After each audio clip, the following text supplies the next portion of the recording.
Fala pessoal, começando agora o episódio 173 do podcast Filmes Clássicos. O assunto de hoje é o diretor italiano Ettore Scola. Já fizemos aqui um filme dele, Nós que nos amávamos tanto. Procure esse clássico da década de 70 dele, um dos melhores filmes do diretor. E a gente fez no episódio de Dicas Triplas. Procure lá que você vai encontrar no nosso site filmesclassicos.com.br.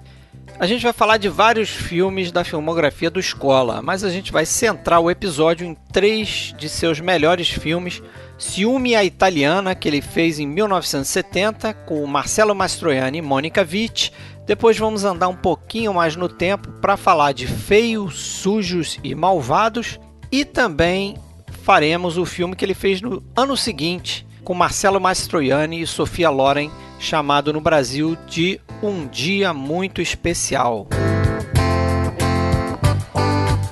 Pessoal, se você quiser mais informações sobre o cast, acesse filmesclassicos.com.br.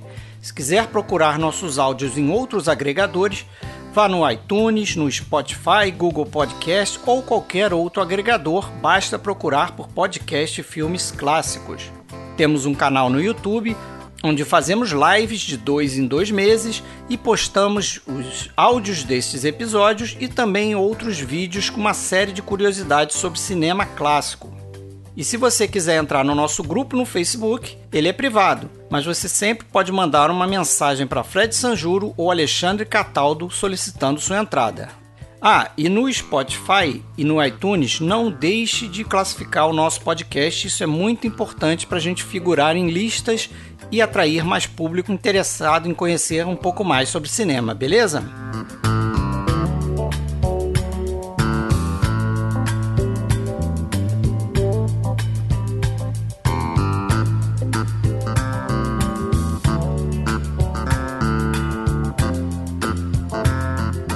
Vamos lá, galera, então falar do Ettore Scola, mais um áudio que a gente vai gravar sobre a carreira de um diretor num episódio só.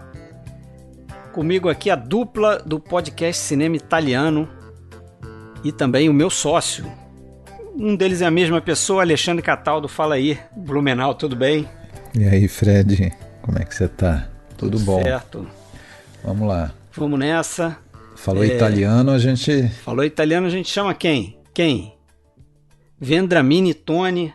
Fala aí, Tony, tudo bem?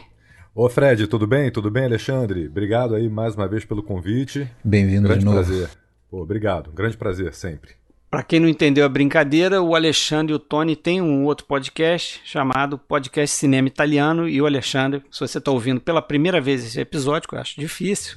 Engatinhando ainda o novo podcast, tem só 5 podcast. Alexandre episódios. E eu tocamos esse podcast aqui. Então vamos começar aí. Comecem, por favor, falando do Ettore Scola. Tenho certeza que o Alexandre fez uma biografia. Eu estou aqui para ouvir. Vamos lá. Vamos falar. Episódio que a gente chama aí de mini diretor. A gente escolhe 3 filmes para destacar. A gente acaba vendo bem mais do que esses 3 filmes, vendo ou revendo, então a gente vai acabar também dando uma pincelada em algum outro aí de passagem, mas o foco aqui vão ser 3 filmes que a gente escolheu de comum acordo, né? Acho que não foi bem assim, eu que sugeri e tal, e depois o pessoal foi concordando, ou nem tanto, mas a gente manteve a escolha. Ciúme à Italiana, de 1970, Feios, Sujos e Malvados, de 76, e um Dia Muito Especial, de 77. Mas vamos falar também, fazer aquela mini biografia, né, rápida desse cara aí, o Ettore Scola, que nasceu na cidade de Trevico, que fica no sul da Itália. Mas curiosamente ele é um cara assim que é muito ligado a Roma e se dizia romano, né? Porque ele foi muito jovem, foi com 5 anos morar em Roma. Na verdade saiu da cidade dele aos 3 para ir para uma outra. O pai dele era médico e E conforme ia sendo transferido, ele seguiu. E ele, aos 5 anos, chega em Roma e daí ele se considera romano, né? Só te interrompendo rapidamente, Alexandre, ele não só se considera romano, como ele meio que rejeita aquela origem da Campânia, né? Ele nasceu em Trevico, na província de Avellino, perto de Nápoles, mas o Ettore Scola não gostava nem um pouco daquela figura napolitana, né? O napolitano di mare, da pizza, ele detestava pizza, ele não gostava daquela figura barulhenta do napolitano, ele meio que rejeitava essa origem, né? Um pouco, sim, mas ele usou muito daquela infância dele, daquela primeira infância. Ele, por exemplo, diz, não sei se era verdade, né? Porque eu, pelo menos, não consigo me lembrar de nada com 2 anos de idade. Mas ele diz que lembra da primeira vez que ele viu um filme, que foi ainda em Trevico, ou seja, com menos de 3 anos, que foi quando ele saiu de lá, que foi uma coisa que depois ele vai botar num filme, no Splendor, lá de 89, que foi aquela projeção na praça, num lençol estendido, mal estendido, que mexia com o vento, aquela coisa toda, e foi ver um filme, ele lembrava do filme, inclusive, que era o Fra Diavolo, do Gordo e o Magro, né, em 33, o filme é de 33, então foi por ali, 33 ou 34, então ele tem essas recordações da casa do avô, que era uma casa enorme, onde ele corria pelo quintal, e é uma casa que depois ele também vai botar num filme, né, num filme que ele escreveu, Aquele que Sabe Viver, né, o filme do Dino Risi, aquela casa do tio, quando eles vão visitar. Ou seja, é um cara que vai levar bastante coisa pessoal, reminiscências, memórias, para os filmes dele, tanto como roteirista como quanto diretor. Então, assim, ele rejeita talvez um pouco, mas ele... A figura, né? Ele rejeita a figura do napolitano, do italiano da Campânia. Ele não gosta, né? Talvez um fato que ele sempre falava é que o avô dele era muito rígido e o pai era muito liberal, né? E então ele já sabia que todo verão, quando eles iam passar férias lá na cidade natal, na casa do avô, ele já sabia que era uma vida diferente, era uma vida de regras e tal. Então talvez isso aí ele não gostasse tanto. Mas ele vai para Roma, né? A mãe do Scola era louca por cinema, então levava ele praticamente todos os dias à tarde ao cinema, e daí começa o contato dele de ver filmes numa escala maior, né? Mas o pai, que era médico, queria que ele e o irmão fossem médicos, inscreveu eles na faculdade de medicina. Não gostou muito quando ele resolveu mudar, achou muito pesado para acompanhar o curso, ele resolveu mudar para Direito na Universidade de Roma.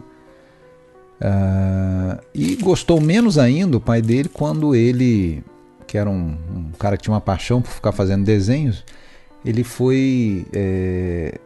começou a escrever aquilo a sério e mandar para jornais, né, e revistas para publicar, e acabou sendo publicado por uma revista lá chamada Travaso, e depois por outras, e acabou chegando na revista que está na base do grande cinema italiano da época de ouro do pós-guerra, que é a Marco Aurélio, né, onde se formaram diversos roteiristas e diretores, inclusive Fellini, por exemplo, é um deles. A gente falou disso quando falou do Fellini.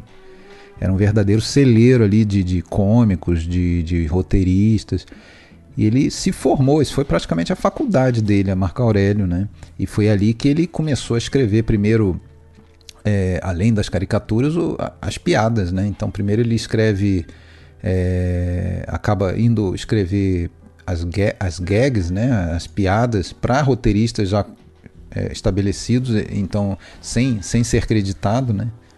Eles até tinham um termo para chamar, era a função do que ele chamava de negro, era o cara que era só um fornecedor de gags para o roteirista que assinava o roteiro do filme, né? E mais uma coisa que ele vai botar no filme, né, esse período dele, porque era um verdadeiro calvário ter que estar sempre produzindo uma piadinha, uma gag.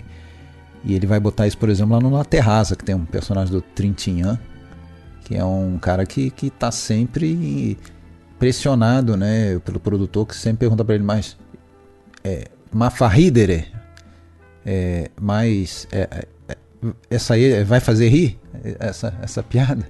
Não importa qual a história, né? Tinha a obrigação de fazer rir.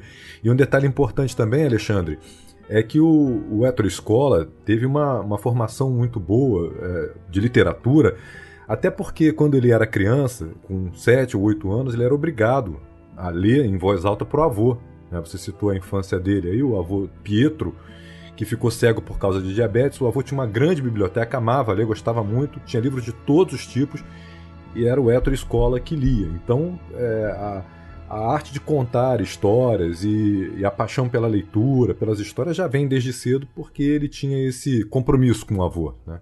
Engraçado que no A Família tem uma cena em que o menino tenta Também, ler a poesia pro avô e o avô tá pensando na mulher, né? Que ele Mas isso perdeu. certamente é mais uma coisa que ele coloca, né?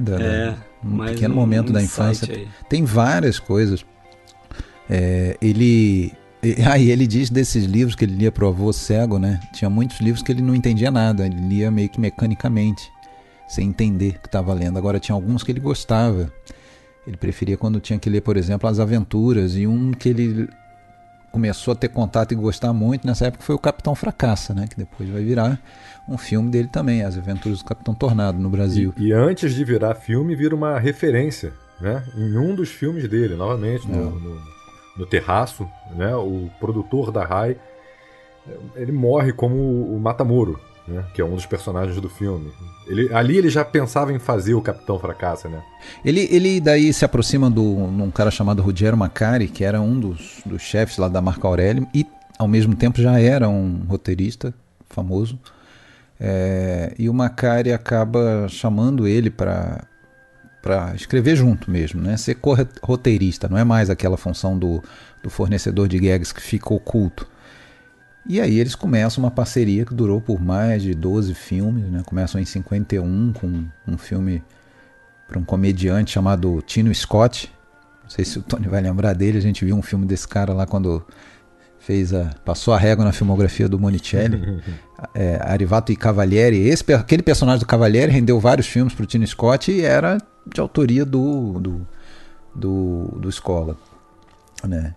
E daí ele entra nesse mundo, né? Principalmente escrevendo comédia. Escrevia muito para filme do Totó também, né? Inclusive foi para um filme do Totó que pela primeira vez apareceu uma gag dele e tal. Então ele teve, na verdade ele fala, o Scola, que ele vivia uma certa esquizofrenia no trabalho dele, porque por um lado ele escrevia muito para comédia, né? Por outro, ele gostava muito do neorrealismo, né? Eles estavam vendo aqueles filmes que tinham ficado um pouco represados ainda no final da guerra e tal, e ali já era virado para os anos 50, ele se nutria muito desse cinema, né? E mais para frente, então, ele também vai fazer uma outra parceria importante dele, que é com o diretor Antônio Petrangeli, né? Para quem ele escreveu quase todos os filmes. E é um diretor que tinha uma sensibilidade, né? Que não era muito comum assim naquela época. Tanto é que a maioria dos filmes do Petrangeli é centrado numa mulher e tal, né? Na alma feminina, sensibilidade feminina. E aí muita gente vê nessa fusão desses dois aprendizados, né? A comédia, a veia cômica lá da Marco Aurélio, dos primeiros filmes roteirizados por ele, Totó e tal, com essa sensibilidade que vai ser meio que uma marca do cinema dele, né? Porque se for ver, ele não fez nenhum filme totalmente sério, sempre tem pitadas de comédia, mas mesmo na fase em que não dá mais para dizer que ele está fazendo filme cômico, né? Vamos dizer assim, a partir do Nós que Nos Amávamos Tanto em diante, dá para dizer, né? Não são mais comédias puras, mas também não são dramalhões. Tem sempre uma leveza, uma poesia, um ar assim de memória, de recordações. Não sei o que vocês acham. Ô, Alexandre, tem dois detalhes aí, né? O primeiro detalhe é que o Ettore Scola, ele sabia que ele era um filho da comédia italiana, né? Então a questão de fazer rir era muito importante para ele, mas ele também vivenciava o neorrealismo, com todos aqueles problemas sociais que eram retratados no neorrealismo, né?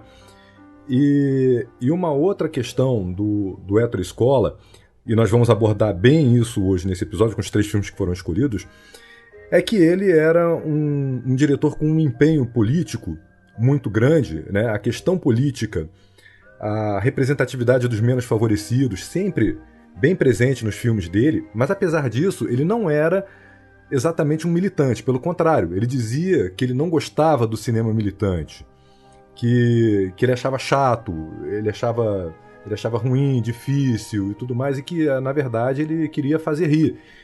Mas ele abordava, né? E isso vai ser bem presente nos 3 filmes que a gente eu acho que ele acaba muito fazendo quase um rodízio, assim.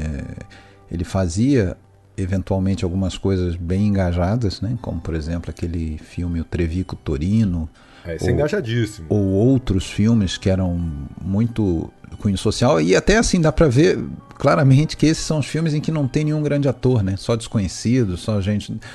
Ou ele fazia filmes que podiam até tangenciar essas questões. Você vê, por exemplo, esse filme italiano, o filme começa no final da festa do jornal comunista L'Unità, né? Isso está presente, os personagens se conhecem numa manifestação, né? Os 2 homens. Então isso está presente, mas não é sobre isso. Mas você não acham que, por exemplo, esses 3 filmes aí que a gente vai falar, o Feios, Sujos e Malvados, ele junta essas 2 coisas porque é uma comédia. E ali ele está fazendo para mim uma forte crítica social, né? Até da forma como o filme termina, né? Que ele passa aquela ideia de que aquilo ali se perpetua, né? Sim, sem dúvida. Aliás, são 3 filmes bem amargos, né? São 3 filmes bem amargos.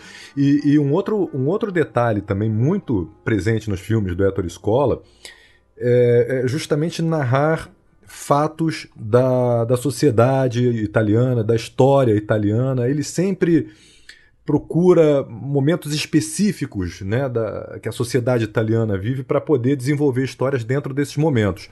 É outra coisa também que dá para observar muito nos filmes dele. Ele faz isso até com o filme francês, né? O Baile. Sim.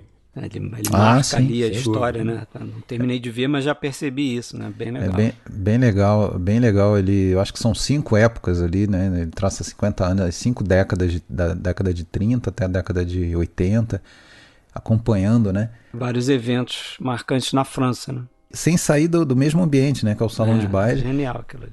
Pelos comportamentos, pelas vestimentas, até pelo jeito das pessoas, né? Ele traça todo... Sem fala, né? Sem fala, o que torna o filme, né? Fácil de ser apresentado em qualquer país. Bom, ele teve, então, aí esse aprendizado. Depois ele vai fazer uma outra parceria importante também com o Dino Risi, né? E aí eu acho que ele vai realmente chegar meio que uma crista da onda como roteirista, né? E um dos mais importantes roteiristas da comédia italiana, né? Esse gênero aí que a gente já falou bastante lá, eu e Tony, quando a gente falou do Monicelli e tal, e que apesar de na época, e até hoje você vê muito ser um pouco desprezado pela crítica, né? Porque era a época do filme de autor, né? Dos filmes do Antonioni, do Fellini, do Rossellini. Isso sim era bom cinema, o resto ali era lixo, comercial. Hoje em dia se vê muito mérito justamente no que o Monicelli até dizia. O filme que levava as pessoas para o cinema em maior peso eram as comédias. Então, se você quer passar uma mensagem até política, nada melhor do que você inserir ela num filme de comédia. Aquilo marca muito mais do que você botar num filme sério. Lá como tem vários exemplos, né? Então ele, com o Risi, eu acho que ele faz assim, chega no topo como roteirista, fazendo lá o Il Sorpasso, que é Aqueles que Sabem Viver, né? Com Gassman e o Trintignant, Os Monstros, O Gaúcho, uma porção de filmes. O Sorpasso a gente já fez aqui no podcast, né? Tá num Dicas Triplas aí. Exatamente. E onde ele coloca aí vários traços autobiográficos também e tal. E participou de decisões importantes naquele filme. A gente não pode falar muito para não dar spoiler, mas o final, eles tentaram até um outro final. No final, depois viram que não convenceria, né? O final moralista, né? Em que morreria vamos dizer, o malvado, né? Morreria enfim. E aí, quando ele já está com 50, 60 créditos de roteirista, inclusive com muitos roteiros em que ele participou sem ser acreditado, quando já estava com essa parceria estabelecida com o produtor, né? Com o Dino Risi e também a maioria deles com o Gassman, né? O Vittorio Gassman como ator, até o Gassman e o produtor, que eu acho que era o Chuck Gore, que que viram para ele e falam, olha, por que você não... Esse roteiro agora você não dirige também? E ele experimentou, faz o filme, começa em 64 a dirigir com o Fala-me de Mulheres, Se Permettete Parliamo di Donne, é a estreia dele na direção. Ele não tinha nenhuma intenção de passar a direção, anos depois ele até falou que, na verdade, o que ele mais queria mesmo quando ele começou a dirigir era trabalhar junto com Armando Trovaioli, compositor que ele admirava muito, e que realmente já vai fazer a primeira trilha dele nesse filme. E é um filme de episódios, como era muito comum, são 9 episódios, todos com Gassman, contracenando com algum tipo de mulher diferente, né? Então, é engraçado porque fala de mulheres, mas na verdade é o Gassman em todos eles, né? É um filme até extremamente machista, né? Mostrando os defeitos do macho e tal, né? Depois vai fazer outras comédias, La Conjuntura, onde ele daí começa às vezes a trabalhar até com atores americanos, né? Tem a Joan Collins, tem no filme seguinte lá, ele vai trabalhar com aquele... Como é que é o nome? Esqueci o nome dele, o Mickey Rooney. Mickey Rooney, tá em que o Gassman faz um demônio. Caraca, sério? Em que o Gassman faz um demônio. Enfim, ele trabalha em várias comédias e eu acho que dessa fase... L'Arte Diavolo. Exatamente. Os Amores de um Demônio. Os Amores de um Demônio. E aí tem uma história até curiosa, né? O Ettore Scola, casado com a Giriola Scola, né? Eles tiveram 2 filhas, a Paula e a Silvia, e elas escreveram um livro recentemente sobre a biografia do Ettore Scola. E um dos detalhes, né, é justamente em relação a esses primeiros filmes. Elas dizem que na casa deles eles riam muito, eles brincavam, zoavam um com o outro, nunca faltava, apesar do Scola passar sempre para os outros uma imagem um pouco antipática, arrogante. Ele não gostava de dar entrevista, não gostava muito de falar, enfim, ele não gostava muito de aparecer, né? Era um cara mais discreto, mas em casa ele era um cara muito brincalhão, muito agradável com a família.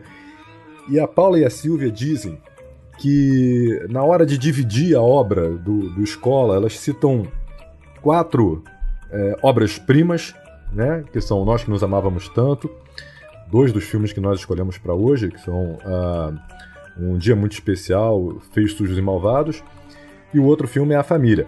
Mas elas também citam que sacaneavam mesmo o Scola, chamando esses 3 primeiros filmes dele de A Trilogia, porque sabiam que eram filmes que não tinham nada a ver com o que viria a ser a obra do Scola posteriormente, né, que marcaria a obra do Scola. Então, de sacanagem mesmo, chegava pra ele e falava assim, é a trilogia, né? Uma referência a esses 3 primeiros filmes que não eram tão bons, eram filmes mais de humor, mais despojados. Eu fechei a filmografia do homem, eu vi tudo, né, inclusive esse. E assim, sempre tem alguma coisinha legal, não é? A música do Trovaioli para esse filme eu gostei bastante, eu achei bem legal. Algumas cenas são hilárias, como uma partida de futebol no século XVI, assim, uma coisa totalmente anacrônica. E agora, tem uma coisa interessante, uma trivia interessantíssima para esse Amores de um Demônio, que é o seguinte, tem umas cenas ali de, não sei se era o Gassman ou o Mickey Rooney, que voam, não me lembro mais, já tem um mês quase que eu vi. Tem uma fantasia, tem demônio envolvido, né, e tal. E o cara que trabalhou e fez os efeitos especiais dessa cena chama-se Carlo Rambaldi. Diz alguma coisa pra vocês? King Kong, entre outros. ET. King Kong também, de 76. O cara que vai fazer lá o ET voando a bicicleta e tal. Então esse cara depois vai chegar numa fama. Agora, desse período cômico, não sei vocês que viram alguns talvez, ou algum, mas o que eu acho mais relevante assim, é aquele Perdidos na África, né, com o Sword. Esse eu vi. É o filme mais antigo que eu vi do Scola. E é um filme engraçado, que ele foi criticado pelo pessoal engajado, né, da esquerda e tal, que pleno 68, né, o ano convulsionado do maio de 68 e tudo mais, em vez de você fazer um filme engajado, você vai fazer uma comédia boba, passada na África, assim, você está fugindo, né, fugindo pro exótico e tal. Mas aí o Scola respondeu muito bem para mim, porque eu vi o filme e vendo o filme eu percebi claramente isso, assim, que ali está presente exatamente o cerne, a raiz dessa revolta de 68 ali, né, que é aquela luta contra o poder econômico mesmo, aquele empresário tosco do sorte que vai para a África, né, e que já chega lá se achando superior aos africanos, né, como se o povo africano fossem seres exóticos, como se estivesse num zoológico. Exótico é ele que chega fantasiado daquele jeito. Né? E ele vai ao longo do filme tendo ali toda uma tomada de consciência, né? A ponto que no final do filme ele inveja o cunhado que não quer voltar para Roma, porque sabe que ali pelo menos ele é amado por aquele povo e tal. Então na hora que o cunhado pula do navio para voltar, ele meio que tem um ímpeto de ir atrás e ficar também, né? E até quando alguém pergunta, não, mas o que você vai fazer? Aí ele começa a girar a cabeça ali, né? Começa a ficar tonto, falando, eu já não sei mais nada, sendo que no filme inteiro ele era arrogante, falava, eu sei muito bem o que eu quero, eu sei claramente as minhas ideias. Então você vê que ele tem uma tomada de consciência e deixa de ser um babacão, burguês babacão, né? Para ser um cara que entende que tem coisa mais importante do que ganhar dinheiro, né? É uma crítica que vai aparecer em muitos outros filmes ao consumismo, né? Porque, na verdade, aquela viagem à África ali também é um modo de consumir, né? Ele está consumindo o exótico, né? O passeio exótico que ele está fazendo. Exatamente. E assim, uma coisa legal, né? Que quando a gente fala de comédia italiana, tem aqueles ícones, né, da atuação, e ele trabalhou com todos eles, né? Ele trabalhou com Gassman muito, né, tanto como roteirista, como nesses primeiros filmes. Depois vai voltar até em papéis meio atípicos para o Gassman, né, como um patriarca de família, não sei o quê. Ele trabalhou com Sordi aí nesse filme, depois em outros, trabalhou com Manfred num papel pequeno nesse filme da África. Depois Manfred vai estar ali num papel sensacional para mim, que é do patriarca lá daquela família favelada do Feições Malvados. Vai estar como é que é? Nós que nos amamos tanto, claro. Também, claro. Ele é um dos 4 lá. Né? E no filme seguinte ele fecha o ciclo aí trabalhando com o Tognazzi, né? O comissário Pepe. Pô, que é um dos filmes que eu mais gostei, assim, desse, que eu não tinha visto ainda do Escola e Vi dessa vez para esse episódio. É um filme pouco falado, pouco conhecido. Eu gostei bastante, inclusive 2 vezes. Mas foi o primeiro filme que a crítica daí passou a notar a Escola, né? Porque até então, justamente por aquela coisa da crítica desprezar a comédia, né? Ele dizia que a crítica tinha 2 vertentes: ou aqueles que só cultuavam um filme de arte, aqueles cultores do cinema de arte, que só aquilo que prestava, ou aqueles engajados, né? Que aí o filme só fazia sentido se ele fosse um filme politizado e tal. Então o cara fazia aquelas comédias mais escrachadas ali, como foi do início, não era notado. E esse ele vai ser notado, né? O Tognazzi ganha um prêmio de atuação por esse filme e tal. É um filme também que é muito já uma veia crítica, né? Eu acho que o Tony viu. Eu acho que vocês 2 viram, né? Sim. No sentido de criticar justamente aquela hipocrisia, né, da cidade habitada só por gente de bem, né? Ele é um policial, né, que recebe a tarefa, a missão de investigar, de abrir uma investigação sobre os costumes das pessoas da cidade, só que na verdade ninguém na cidade resiste a uma investigação sobre isso, nem mesmo ele, né? Existe realmente uma hipocrisia muito grande em tudo aquilo ali. E aí, no filme seguinte, é o primeiro que a gente escolheu destacar, mas a essa altura a gente já tá chegando nele com meia hora de episódio. Vamos lá. Mas ele é O Ciúme Italiano, Drama della Gelosia. Eu meio que peitei para botar esse filme como destaque hoje. Eu não sei se vocês gostaram a ponto de colocar ele, por exemplo, na frente do A Família, que eu também não conhecia quando eu escolhi os 3, mas eu vi e gostei bastante. Eu não sei se colocaria à frente da Família, mas eu gostei bastante desse filme aqui também. Até por uma coisa que depois eu gostaria de debater mais, por uma coisa que você falou aqui em off, nas nossas conversas aqui no WhatsApp. Que pra mim eu achei um filme assim, de conteúdo até normal para o que você espera de um triângulo amoroso. É um Jules e Jean versão suburbana. Isso. Entre outros filmes, tem vários triângulos amorosos que você percebe que vão acontecer algumas coisas. Por exemplo, né, os 2 caras brigando pela mulher e a mulher vai acabar se aproximando de outro e tal. Mas o que eu gostei nesse filme foi mais a questão da forma. Ah, isso é sensacional. Porque a maneira como ele conta a história a partir, muitas vezes é a partir daquele julgamento que está acontecendo, né, em relação para o pessoal que não viu o filme. Julgamento que a gente nunca vê. Que a gente nunca vê, exatamente. É isso que eu ia chegar, nesse ponto que eu ia chegar. Quer dizer, que até a vítima presta depoimento.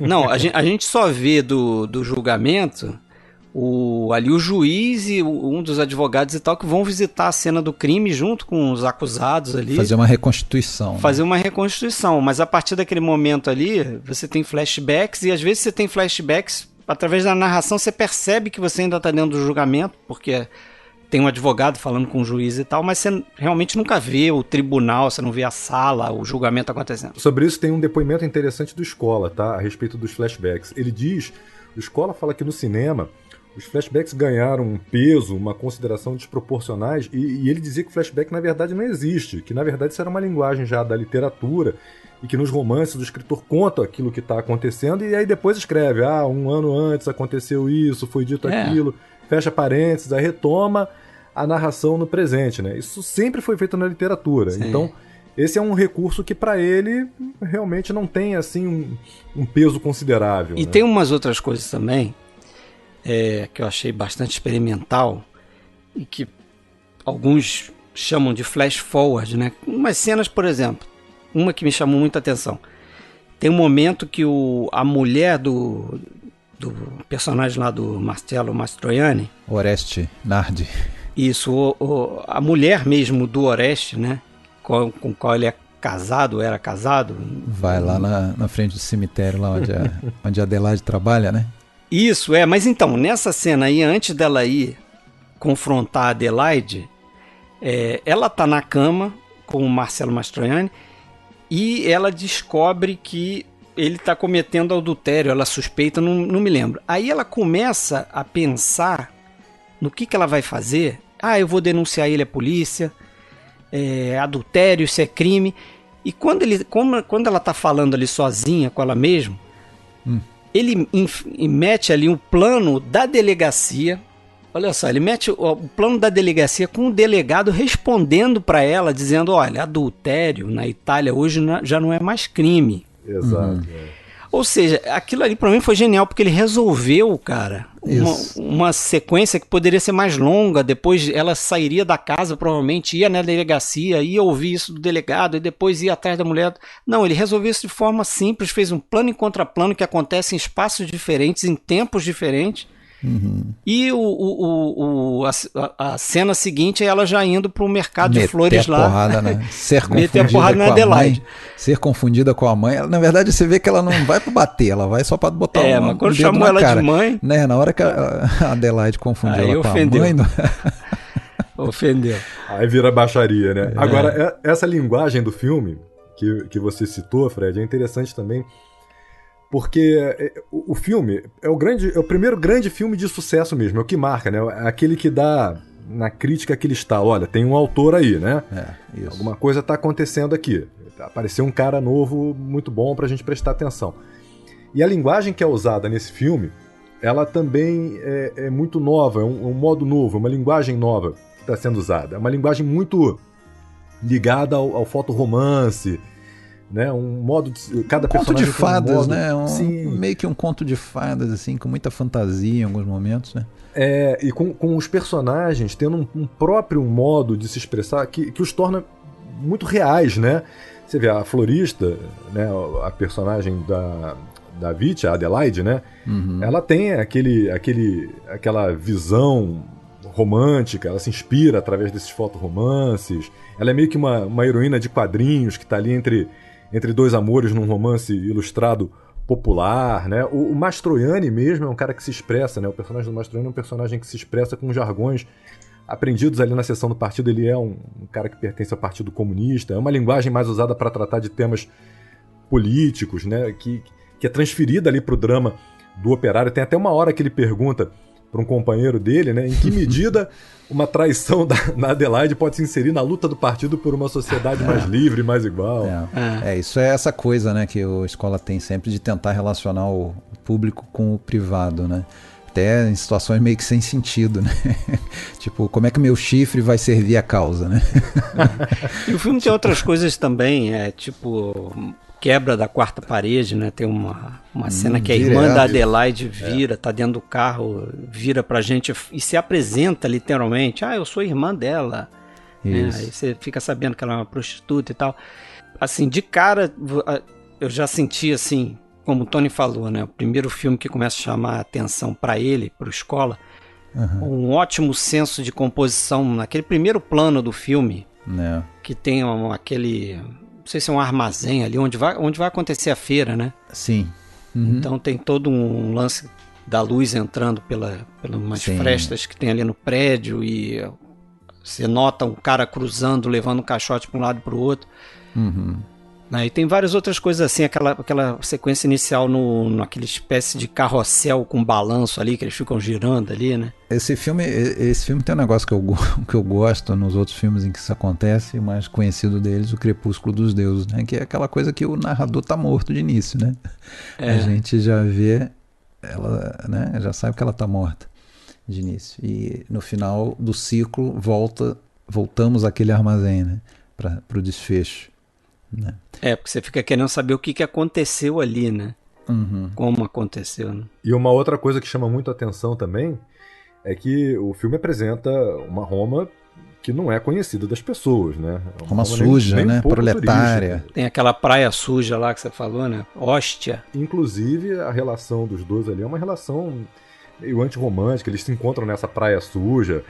Depois no lixão, né? No lixão. Ao invés deles estarem numa praia limpa... Eles dão uma massa no lixão, cara. No gramado com borboleta e passarinho tem um moscão, né? Que tem sempre o ronco fica ali do seguindo, moscão. Né?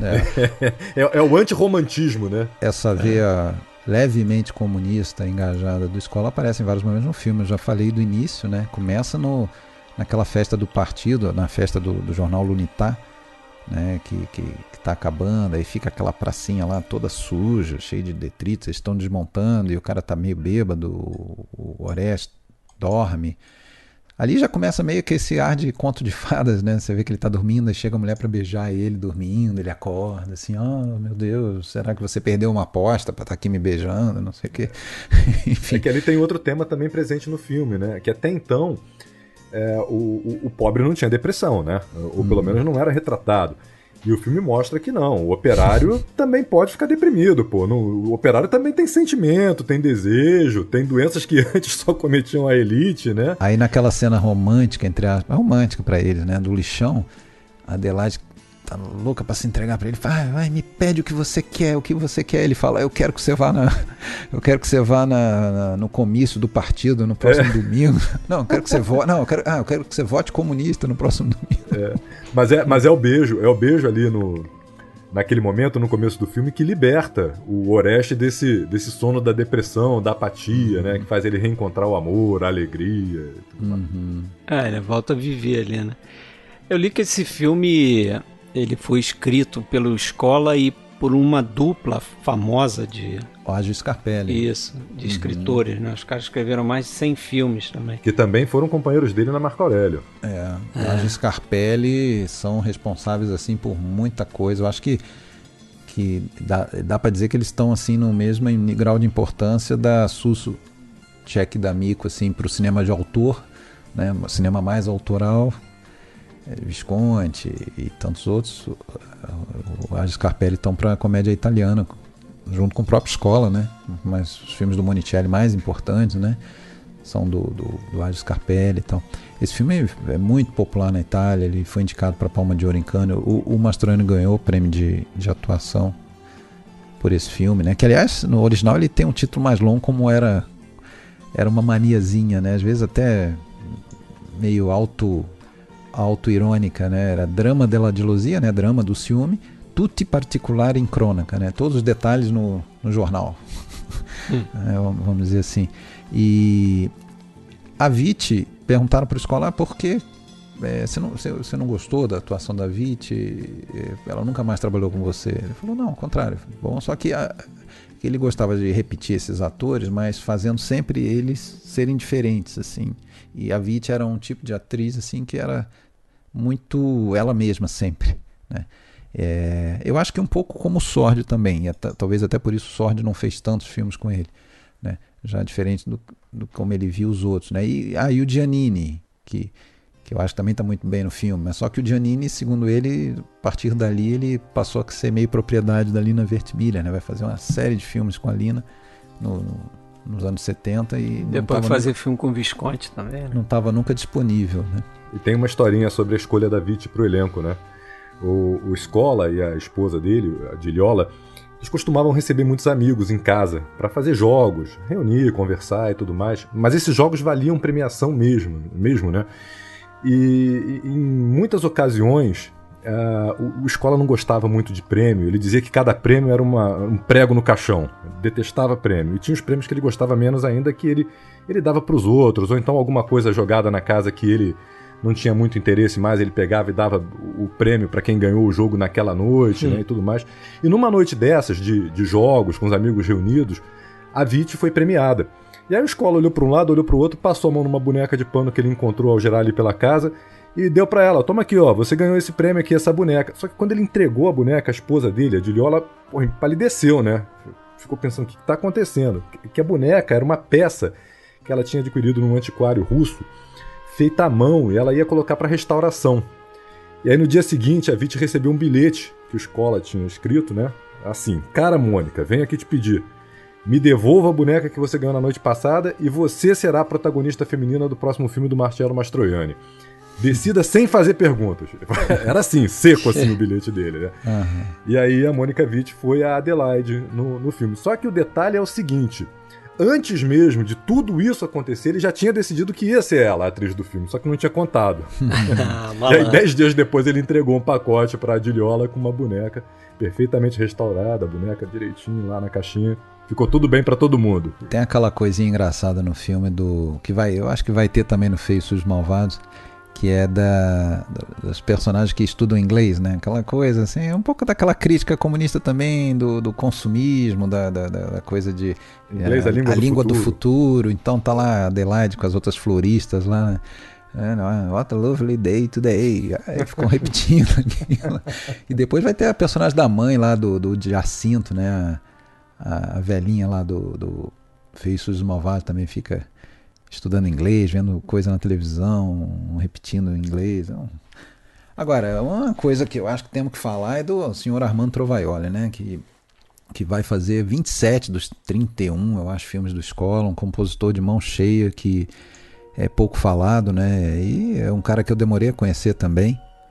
A gente fala muito do Nino Rota e do Ennio Morricone, né? Quando é para falar de compositores italianos, mas o Trovaioli, para começo de conversa, ele é considerado até hoje, né, já faleceu há quase 10 anos, mas ele é considerado o maior músico de jazz italiano, né, um cara que nos anos 30 já era pianista de jazz, renomado, com menos de 20 anos. Depois vai começar a fazer música para cinema, né, e assim, é um cara que está muito ligado aí à comédia italiana, principalmente, fez muita trilha, filme de gênero também, filmes giallo, poliziotesco, ou seja, o cara, para mim, tem muitas trilhas sensacionais, essa aqui é uma delas. Ele fez a Família também, não? Que eu achei muito boa a trilha. Sim, é também, dele, sim. Também. É muito boa. A Família é muito legal. O Feios Sujos e Malvados, até Um Dia Muito Especial, que é um filme sem música, ele é o compositor, porque na verdade tem uma solução musical no final do filme, né, que foi ideia dele também, né, que é justamente quando o rádio, né, que a gente vai falar melhor disso, mas fica o rádio o tempo todo transmitindo a parada militar, a visita do Hitler, não sei o quê, e quando acaba o filme, que essa rádio some, né, aí tem uma fusão ali com o piano, né, para encerrar o filme. Enfim, o Armando Trovaioli é um romano tão importante para os romanos, principalmente, porque virou o nome de ponte, né? Depois que faleceu, homenageado lá, e para o jazz, né? Ao contrário do Morricone, que é um cara que declaradamente não gostava muito de jazz, sempre falou isso. Já o Trovaioli era músico, e inclusive uma vez ele ganhou o prêmio de pianista clássico também, só para contrariar quem dizia que ele E o pessoal que torcia o nariz para quem era músico de jazz ali, né? O pessoal mais do clássico torcia o nariz para músico de jazz. Então ele falou, não, então vou mostrar que eu sei tocar clássico também. Foi lá, ganhou um prêmio. Então era um cara, assim, completo, né? E a gente conversava até essa semana, né, Alexandre? De todas essas trilhas que a gente pôde acompanhar, não sei você, eu pelo menos elegi a de Feios, Sujos e Malvados, a mais legal, a melhor, eu cara. Adoro. É muito boa. Uhum. Eu adoro essa trilha também. E outras locações, a gente já falou, né? Mas tem uma cena ali que eu gosto bastante desse filme, que inclusive tem essa quebra da quarta parede por parte dos três personagens, eu acho, né? Que é quando eles estão no alto daquela colina, é o Monte Testátil lá. Parece até aquele gasoduto lá no fundo e tal, que aí vem um pra câmera, né? Vem outro pra câmera. E depois, acho que a Mônica Witt também fala com a câmera, né? Que é aquela hora que ela fala, meu Deus, como que eu vou escolher? Um é romano, forte, rústico. Os três falam sei com a câmera. Mas ele aqui é mais instruído, é mais sensível. Enfim. Engraçado é que quando um tá falando com a câmera, os outros estão brigando lá atrás, né? A ação continua. A ação continua. Exatamente, é. Como na cena da praia também, né? No início, em que tem ali eles depois aí dá pra ver claramente que eles põem uns dublês, né? Troca por uns dublês eles lá no fundo, né? Porque aí quando acaba a cena, eles estão Mastroianni na frente. E aí abaixa pra beijar ela. Bem feitinho. Vamos seguir pros próximos? Vamos lá. Vai fazer um filme também com Mastroianni em seguida, o Per mettere Rocco Papaleo, um italiano em Nova York. É o título que não tem nada a ver, não sei quem inventou esse título, não sei se foi no Brasil, em Portugal, italiano em Nova York, porque a história se passa em Chicago. Mas enfim. Mas aí nesse filme ele já traz aí também esse personagem do cara diferente, o cara excluído, né? Que vai estar no Feios, Sujos e Malvados, vai estar no Um Dia Muito Especial, né? Que é o personagem do Mastroianni, que é um imigrante italiano tentando ganhar a vida na América, né? É um cara ingênuo, assim, e que é engolido pelos leões, né?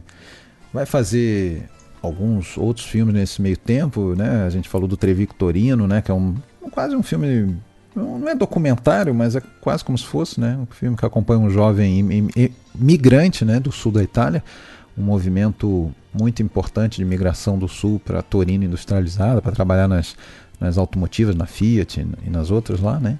Tanto que o nome do filme é Trevico Torino, Viagem ao Fietnam. Querendo fazer alusão com o Vietnã, né? Ele irritou muito a família Agnelli com esse filme, né? Os donos da Fiat, né? Aliás, ele adorava a família Agnelli, né? Ele não perde a oportunidade de espetar. Ele espeta no final... Adorava entre aspas, né? Do filme, adorava entre aspas. Ele Só que espeta não. no final do filme italiana. Ele espeta nesse Trevico Torino. Enfim, o tempo inteiro ele dá uma espetada. Ele faz um filme em 72 que tem uma coisa importante também, que é essa relação dele com a França, né? Ele vai ter muitos filmes coproduzidos com a França, inclusive alguns com título original em francês, falado em francês, e esse é um deles. Não é falado em francês, mas tem a presença pesada de vários atores consagradíssimos franceses. A Mais Bela Noite da Minha Vida, com o Sordi Contracena com, deixa eu ver se eu vou lembrar. Não vou lembrar. Michel Simon, Charles Vanel, Claude Dufan e Pierre Brasseur. Pierre Brasseur, para quem não se lembra, é um ator fácil aí nos filmes de Marcel Carné, né? Fez Boulevard do Crime. Boulevard do Crime, o Michel Simon do Jean Renoir, né? Isso. Era o Budu Salvo das Águas lá em 32. Enfim, gente importante, de filmes importantes. Charles Vanel, o Salário do Medo. Salário do Medo. O outro que você citou, o Claude Dufan. Do filme do... A gente falou dele no episódio, né? O filme do Jacques Becker. Ele o Casque d'Or, né? Isso, Amores de Apache, né? Amores de Apache. Ele tá no Inquilino também. É um filme bem interessante, né? Eu achei até um filme bem interessante, mas é um filme, que nunca tinha nem ouvido falar dele, né?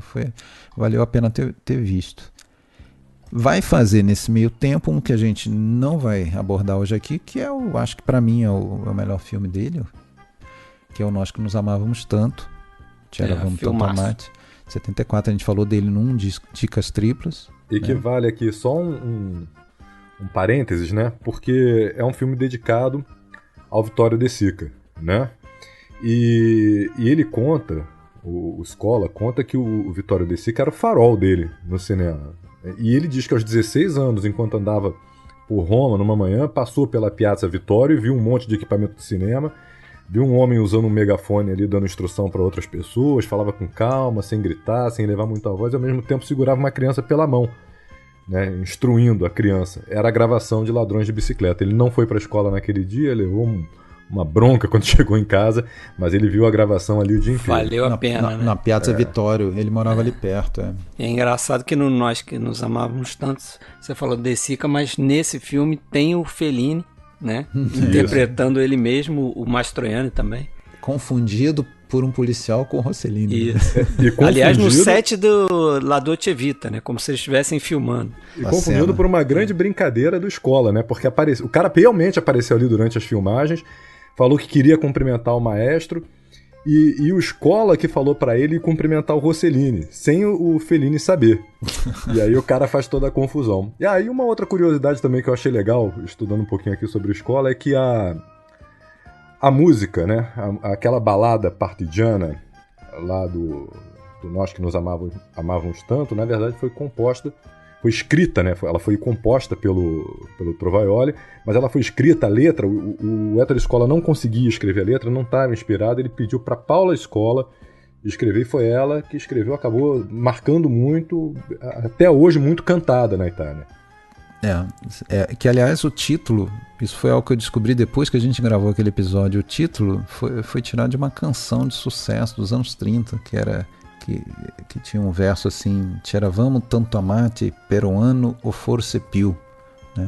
Nós nos amamos tanto por um ano, ou talvez mais do que isso. Você lembra o número do episódio em que a gente falou, Fred? Eu não lembro. Não lembro, mas eu vou descobrir. Foi um Dicas Triplas. Foi um Dicas Triplas. Foi um Dicas Triplas. Então quem quiser ouvir mais, tá lá. Tony, me desculpa, a gente não vai poder ficar muito nele aqui, apesar de que é um filmaço. Eu acho que é o primeiro que ele vai fazer com uma atriz que vai estar em vários deles, né? Dele, que é a Stefania Sandrelli. E aí vão pro Feios, Sujos e Malvados. Não é Feios, Sujos e Mal Lavados, como alguns às vezes falam. Episódio 120. Opa! Episódio 123. Dicas Triplas, número 12. 123. E lá se vão 50 episódios. Deve ter mais de 2 anos isso. Aliás, obrigado William de Andrade, nosso parceiro aqui, convidado recorrente, que foi quem insistiu na época para eu ver esse filme. E eu me pergunto como que eu demorei tanto para ver esse filme. Baita dica. Ele falava, pô, você adora Ladrões de Bicicleta. Ladrões de Bicicleta tem tudo a ver com esse filme, porque tem um personagem que fica respondendo a um quiz sobre Ladrões de Bicicleta, que é o personagem lá do Stefano Sataflores, né? Enfim. Feios, Sujos e Malvados, Brutti, Sporchi e Cattivi, de 1976. O título, para começo de conversa, ele lembra um pouco os espaguetes, né? Bom, mal e feio. Feios, Sujos e Malvados, é literal. Vai ver que é por isso que eu estava falando com o Tony aqui. Eu não sei porque quando eu falo feios, sujos e malvados, eu tendo a falar feios, sujos e mal lavados. Deve ser por conta do mal da trilogia ali, dos dólares. A gente está chegando aí nessa época, 76, por aí, a meio que um ciclo final da comédia italiana. E quando a gente estudou o Monicelli lá, ele falava... Foi uma época que ficou difícil fazer comédia, né? Porque os anos 70 foram pesados na Itália, né? Assim como em outros países aqui também, né? A questão de os anos de chumbo, né? A repressão, a ditadura, tudo que se seguiu ali ao maio de 68, muita violência, então estava difícil fazer comédia, porque tinha um limite ali também, né? Era difícil você fazer comédia a partir de atentados e tal. Então é o ano... Todo mundo vivia com muito medo, né? Tinha atentado tanto dos grupos de direita quanto dos grupos de esquerda. Assim como pro Monicelli, com Um Burguês Muito Pequeno, 77, né? Um filme amargo, né? É comédia, tem tons cômicos, é impossível não ter com sorte, mas é um filme amargo, né? Que assinala o fim de uma era. Aqui também a gente vê, né? Porque é comédia, né? Tem muita coisa engraçada no filme, mas é um filme amargo, é um filme até um certo ponto pesado, triste. Quase de terror, né? No final. Pra citar o terror, o que é aquela porcaria daquela creche puleiro ali, cara, que tem no início do filme, que eles jogam as crianças dentro de um cercadinho ali. Para começar, é um filme que, naturalmente, nenhum produtor queria fazer, né? O Escola rodou aí vários produtores, até que o Carlo Ponti aceitou, né? Até teve ali depois uma contrapartida que foi justamente o filme seguinte que a gente vai falar, né? Que aí o Carlo Ponti cobrou a fatura e falou: agora você vai fazer um filme para minha esposa, né? Sofia Loren, com Mastroianni, né? Pra tentar reviver aquela época boa dos sucessos de Loren e Mastroianni, né? O Matrimônio é Italiana, Ontem, Hoje e Amanhã, por aí vai. Então o Ponti aceitou quase como um desafio, né? Produzir esse filme, né? E é um filme assim que eu acho que ele transgride muito assim aquele conceito do espetáculo, né? O que é bonito, o que é legal de mostrar, porque o filme é feio, o título perfeito, feio, personagens sujos, o ambiente, né? Eles construíram uma favela num lugar que não existia, não é uma favela real, né? Que é uma favela inclusive num ponto quase central ali do Vaticano, está do lado, a gente vê a cúpula de Basílica de São Pedro, isso que dá o grande contraste. A escola fez questão de filmar ali, ainda que tivesse que construir barracos, pelo menos as fachadas, né? Parece que os interiores eram em estúdio, mas as fachadas foram ali, né? E os planos externos, como esse do puleiro que você falou, né? Quando tem aquela escadaria que a gente vê aquela moça que vai trabalhar, entre aspas, de modelo, a gente sabe que na verdade ela vai se prostituir, né? E a adolescente ela é modelo de revista masculina, né? Mas também deve fazer outras coisas. E a adolescente meio que olha para ela como uma modelo, um modelo, né? Como uma pessoa que deu certo ali, né, naquela comunidade. Pois é. E aí a gente já teme pelo futuro, né?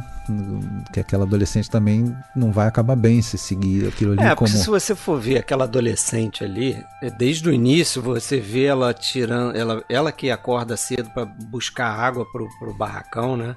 Uhum. Ela cuida das crianças, ela que leva as crianças até aqui, essa creche puleiro aí que eu batizei, que é um negócio horrível, um cercado. Tranca as crianças lá para não incomodarem, né? Trancam eles ali, né? Alguns vão trabalhar e tal, as crianças ficam o dia inteiro ali sem nada, só elas para brincar, algumas ficam lá agarradas na grade e tal.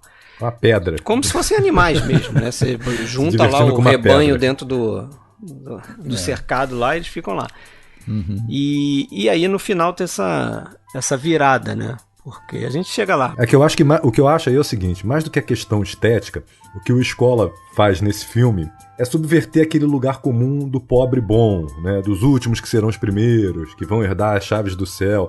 Então o que ele mostra ali mesmo é um estilo grotesco da família que vive como bestas no meio de criminalidade, incesto, de tudo que é ruim, né? O filme conta ali sem piedade mesmo a miséria material e principalmente moral do subproletariado urbano. E essas crianças nessa gaiola, eu vejo da seguinte forma, cara, eu vejo como um jeito delas ficarem isoladas, preservadas de toda essa miséria material e moral, né? Pelo menos até um certo ponto, até o ponto em que elas vão deixar aquele cercadinho e também vão ser contaminadas. Você viu o copo meio cheio, então, né? Nesse caso das crianças, sim. Apesar de ser uma cena horrível, né? Eu entendo que seja ali uma proteção. Eu até falava com o Alexandre, porque essa adolescente da bota amarela, né? Quando ela aparece, vem aquela música meio peruana, de uma flautinha, né? É meio que uma alusão ali ao flautista de Hamelin, né? Ah, sim.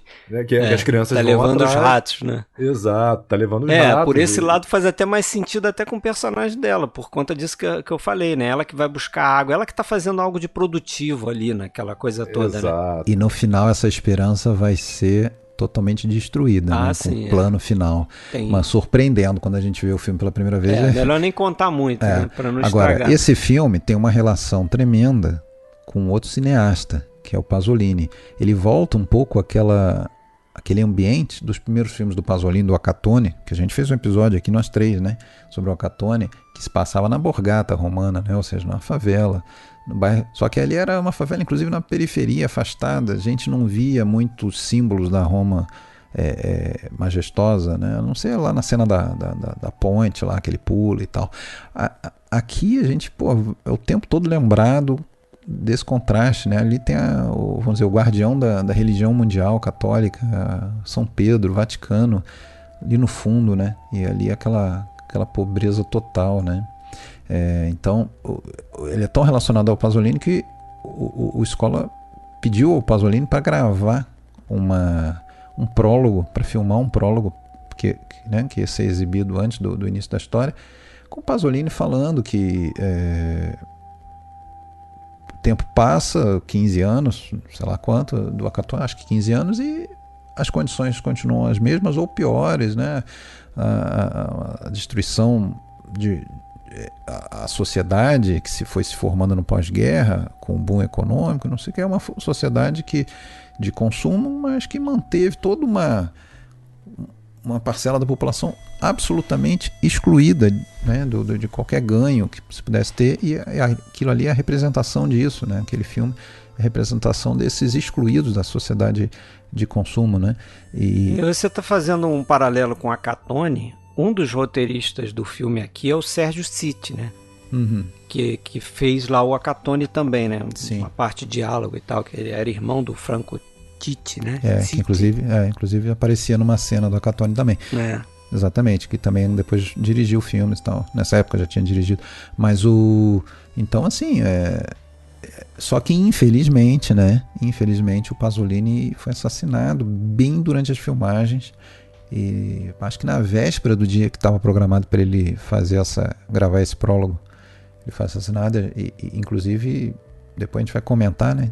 No dia em que ele foi assassinado, tinha uma cena para ser filmada no mesmo lugar, lá em Ostia, né?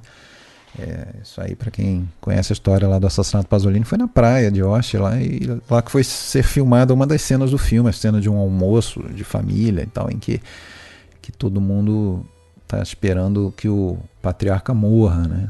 Ninguém aguenta mais ele, só querem saber de ficar com o dinheiro da pensão dele, né? Porque ele... Bom, o patriarca, a gente tá falando, é o Jacinto Mazzatella, né? Um cara que tem 10 filhos, né? Você começa a contar, tem que ver o filme algumas vezes para conseguir contar. São 10 filhos, né? Incluindo aquele que mora fora daquele inferno. E tem todos os agregados. Tem os agregados, tem nora, a mãe também, né? Que é nora, aqueles vivem da pensão da mãe também. Que é um homem, né? Que interpreta, inclusive. Né? Dá pra ver. Só para retomar essa ligação do filme com o Pasolini, eu acho que isso vai até além da não inserção dessas pessoas na sociedade do consumo. Isso vai a algo que o Pasolini chamava de homologação, e que ele definia como um fenômeno que levava os pobres a abandonarem os valores essenciais e adotarem valores pequenos burgueses. Era, na verdade, uma imposição feita aos jovens italianos para que eles se vestissem, se comportassem, se penteassem. Italianos não, porque no mundo inteiro, né? Então se comportassem, sorrissem, pensassem, imitassem aquilo que a publicidade... Tem que entrar no esquema, né?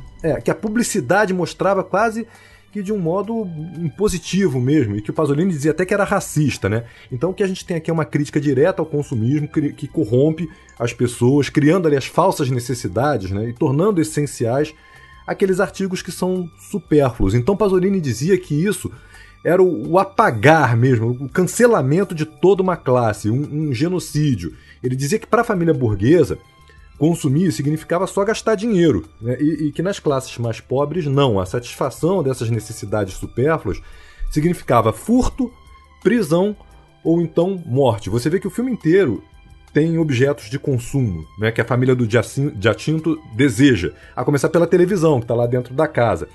A escolha dos nomes dos personagens diz muito sobre isso, né? Tem aquela cena que as crianças começam a sair da casa, elas são chamadas... Cara, os nomes todos são de origem estrangeira, não são nomes italianos, né? Pamela, Mirko, Samantha... Ou seja, são filhos da homologação. Eles nascem e já recebem um selo de consumidoras na testa, né? Assim que elas são batizadas. A vovó vendo televisão, tentando aprender inglês também, né? Isso, exatamente. Agora, ao contrário desses personagens, tem a Iside, né? A Iside não. A Iside faz um trabalho... no qual o nome real dela se esconde por trás daquela profissão, né? Ela simplesmente pensou em se chamar Iside né, por ser um nome distante, é um nome mais conhecido, assim como o nome do Giacinto também. Até eles falam, né? Meu nome é um nome antigo, né? O cara, assim, a história realmente, se existe uma coisa chamada politicamente correta, você esquece pra ver esse filme, porque, porra, o cara vive com 10 filhos, com nora, com neto e não sei o que, e ainda leva uma prostituta pra dentro de casa, né? Vira amante oficial dele. E a esposa, obviamente, nada satisfeita. Mas o filme inteiro, assim, eu acho que o grande mote é, segundo ele, um pavor, talvez até no início a gente acha que é exagerado, né, de que algum parente quer roubar o dinheiro dele. Ele fica escondendo dinheiro cada dia num lugar diferente, dentro do gesso, no buraco da parede, dentro da tina de água. Enfim, ele... Ele é paranoico, né? A gente tá falando ele, mas tem que deixar claro, é Nino Manfredi com uma maquiagem pesada e, porra, pra mim é até excelente no filme. Eu gosto muito da atuação dele. A Paula Scola, filha do Ettore Scola, diz que esse filme é a obra-prima absoluta dele, né? O melhor filme do Ettore Scola. E esse filme, o Nino Manfredi, que você citou, é um dos poucos atores profissionais, né? Nesse filme. E esse filme levou pancada de tudo que é lado, né? Assim como o Pasolini levou pancada de tudo que é lado por toda a carreira dele, esse filme também apanhou de críticos de direita, de críticos de esquerda, e ele só foi redimido no Festival de Cannes, né? Tanto é que assim, né? Esse filme só passou no Brasil em 81, 5 anos depois. Isso deve querer dizer alguma coisa, né? A ditadura não deixava isso aí, né? Problema de distribuição e tal. Não era um bom filme, até porque essa questão das comunidades ali, da favela, é muito semelhante, é uma conversa direta com o que a gente tem aqui, né? Sim. Agora, tem uma que é a nora, tem uma nora do Giacinto, que é casada com um dos filhos e ela é molestada por todos os outros, né? Tanto é que uma hora ela tá lavando o cabelo, assim, ela não tá vendo, chega alguém por trás, ela fala vários nomes, né? Fulano.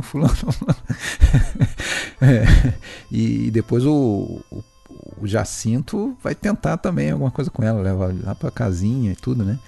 E é engraçado que depois a gente vê essa mulher quando ela vai trabalhar, ela trabalha não lembro, é uma fábrica de alguma coisa, aí o capataz lá, o cara vai tocar nela, aí ela reage, o cara fala assim, se você não quer ser tocada, fique em casa.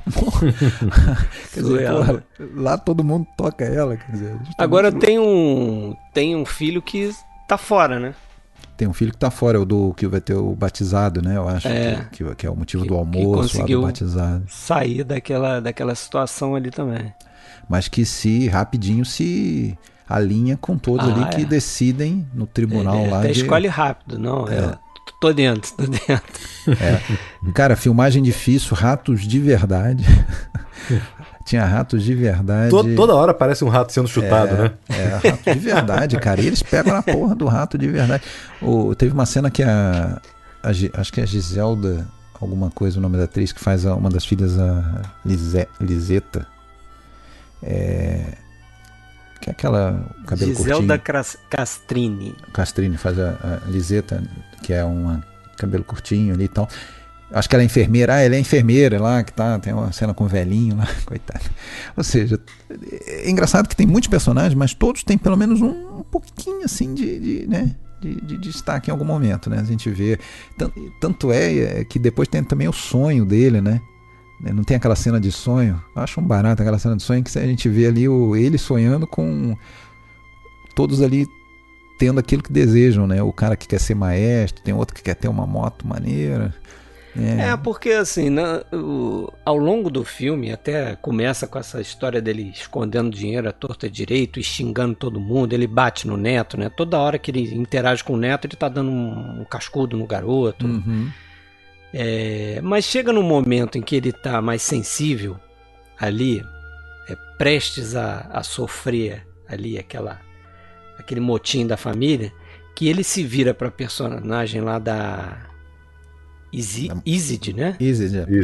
Uhum. E meio que chora ali aos prantos com ela, falando, pô, mas em casa ninguém me ama, ninguém me respeita, quer dizer, no fundo ele tem um pouco de sensibilidade também, né? Só que ele não respeita ninguém também, ele tá no meio daquela confusão. O Escola fala isso, que apesar dessa miséria toda no filme, apesar de ser um filme feio, né, ainda assim tem amor. Tem amor, filme, né? E ele porque quer ser amado, né? Ele e a Isid se amam, cara. Esse roteiro aí, você tinha falado do outro lá que era com o Age Scarpelli, nesse ele volta a escrever com o Macari, né? O roteiro do Escola com o Rogério Macari. O Sérgio City, né? Agora, é um roteiro, uma história inspirada em uma fábula, né? Que foi escrita pelo Jonathan Swift, o autor das Viagens de Gulliver, todo mundo conhece. A história se chama Uma Modesta Proposta e também causou muita polêmica quando foi publicado. O Jonathan Swift, assim como o Pasolini, assim como a Escola, apanhou muito de todo mundo porque a história dizia o seguinte, sugeria um método simples, barato e eficiente para acabar com a miséria e a fome no mundo. Matar tudo que é criança pobre para que elas fossem devoradas pelos ricos.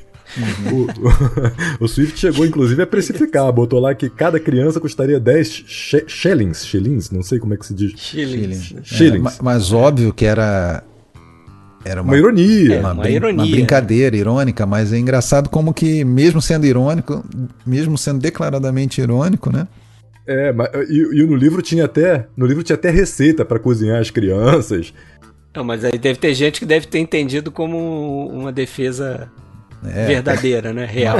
Uma criança mais gordinha podia servir até uma família inteira, não sei o que. Uma coisa assim. Caraca. Se bem conservada, podia conservar por Cuidado meses. Com a conservação. Uma coisa assim, como se fosse dicas culinárias mesmo. Uma coisa, eu li um pedaço disso aí, eu achei engraçado, né, cara? Agora, você sabe que no final das contas, toda essa mensagem que o filme tenta passar, retomando a temática do Pasolini, acabou meio que sendo em vão, né? Depois que o Pasolini morreu, o Scola, o Monicelli e a Liliana Cavani começaram a trabalhar num filme de episódios, que era uma homenagem ao Pasolini. E aí no episódio do Scola, ele ia aos lugares que o Pasolini frequentou, percorreu, retratou, para poder se inspirar. E o itinerário do Silêncio e Cumplicidade, é o nome do episódio, né? Nesses lugares ele não achou nenhuma simpatia, nenhum sentimento positivo pelo Pasolini, que já era difícil porque ele era detestado por todo mundo mesmo, né? Mas ainda havia muita repulsa pelo fato dele ser homossexual. E o Scola qualifica isso como aquele medo típico da pequena burguesia. E aí num barraco ele pergunta para uma mulher se ela tinha filhos. A mulher responde que sim, e ele pergunta para ela o que ela desejaria para o filho.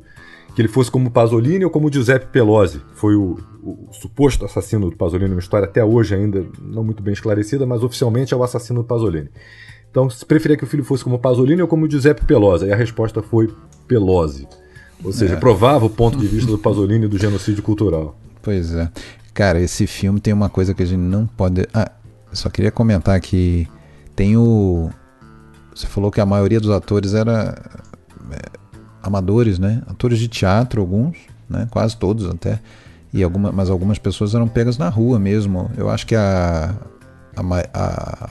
Marina Fazzoli, que faz a Maria Libera, né? Foi fazer um teste lá, levou a mãe, aí acabou que a mãe também foi escolhida junto com ela, e a tia, né? Que faz aquelas irmãs lá, donas da venda, as capitalistas do morro, né? Que vendem tudo ali, né? Agora, tem um cara ali que é um rostinho conhecido, né? Que é aquele Ettore Garofalo lá, que fez o filho da Ana Maiani no Mama Roma. Você sabe quem é? Sei. É aquele que tá tentando roubar o dinheiro das velas lá na igreja. Então, enfim. Tem uma coisa bem interessante de falar também. O Fred é que vai adorar, né? A gente conversou isso essa semana. Os planos, né? É que o Scola gostava de tomar... Isso aí eu peguei no livro que as filhas escrevem sobre o Ettore Scola, né? E elas dizem que ele gostava de tomar algumas liberdades nos filmes que ele fazia, muitas vezes até como uma forma de provocar, né? De implicar as pessoas que ele chamava de pignoletti. São aqueles espectadores que vão pro filme, não para ver o filme, mas ficar procurando erro, imprecisão, e aí depois publicar lá nos textos, né, que descobriu aqueles erros. Se fosse hoje em dia, publicar na rede social.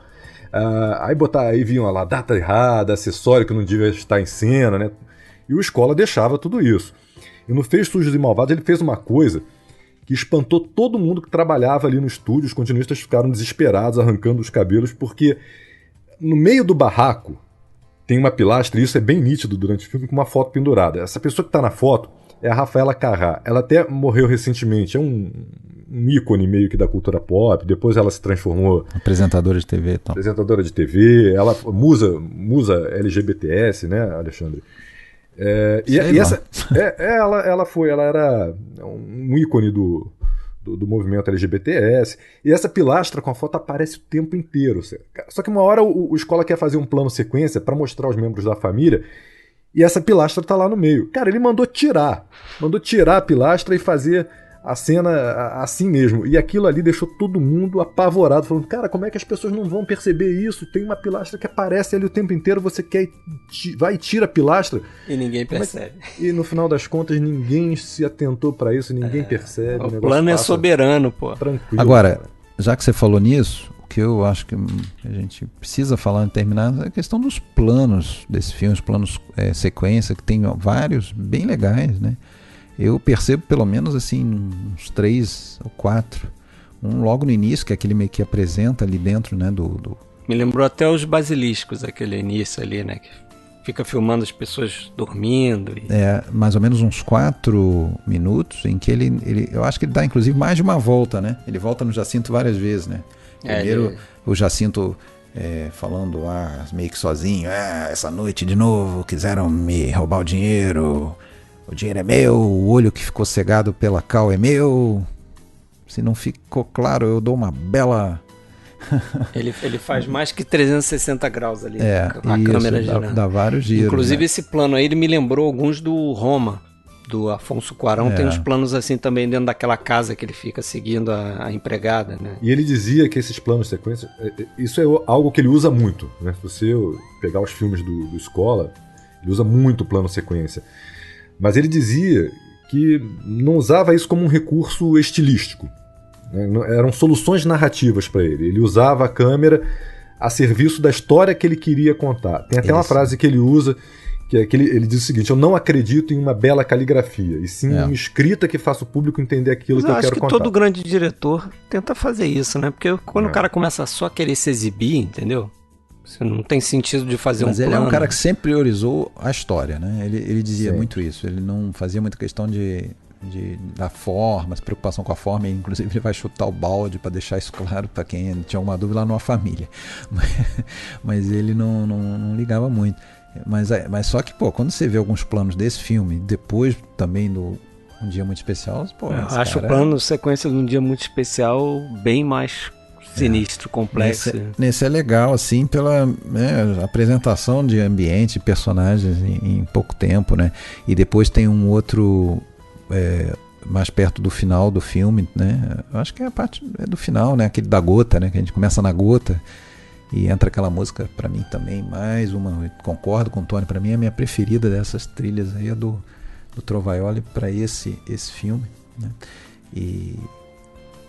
E aí acho que vamos dar o spoiler final. No plano final, né? No plano final a gente Atenção, spoiler, hein? Aborte agora se você não quiser. No plano final, a menina, a Maria Líbera, vai mais uma vez sair para buscar água, e quando chega lá no Nazone, né? Aquela bica que tem centenas em Roma, de lado, ela dá uma olhada lá para a cúpula de São Pedro, tá de perfil, e a gente vê o barrigão dela, uma adolescente, devia ter o quê? Uns 14 anos, 15 anos no máximo. Isso. E você não fica nem sabendo como é que ela pegou aquela barriga, né? Porque...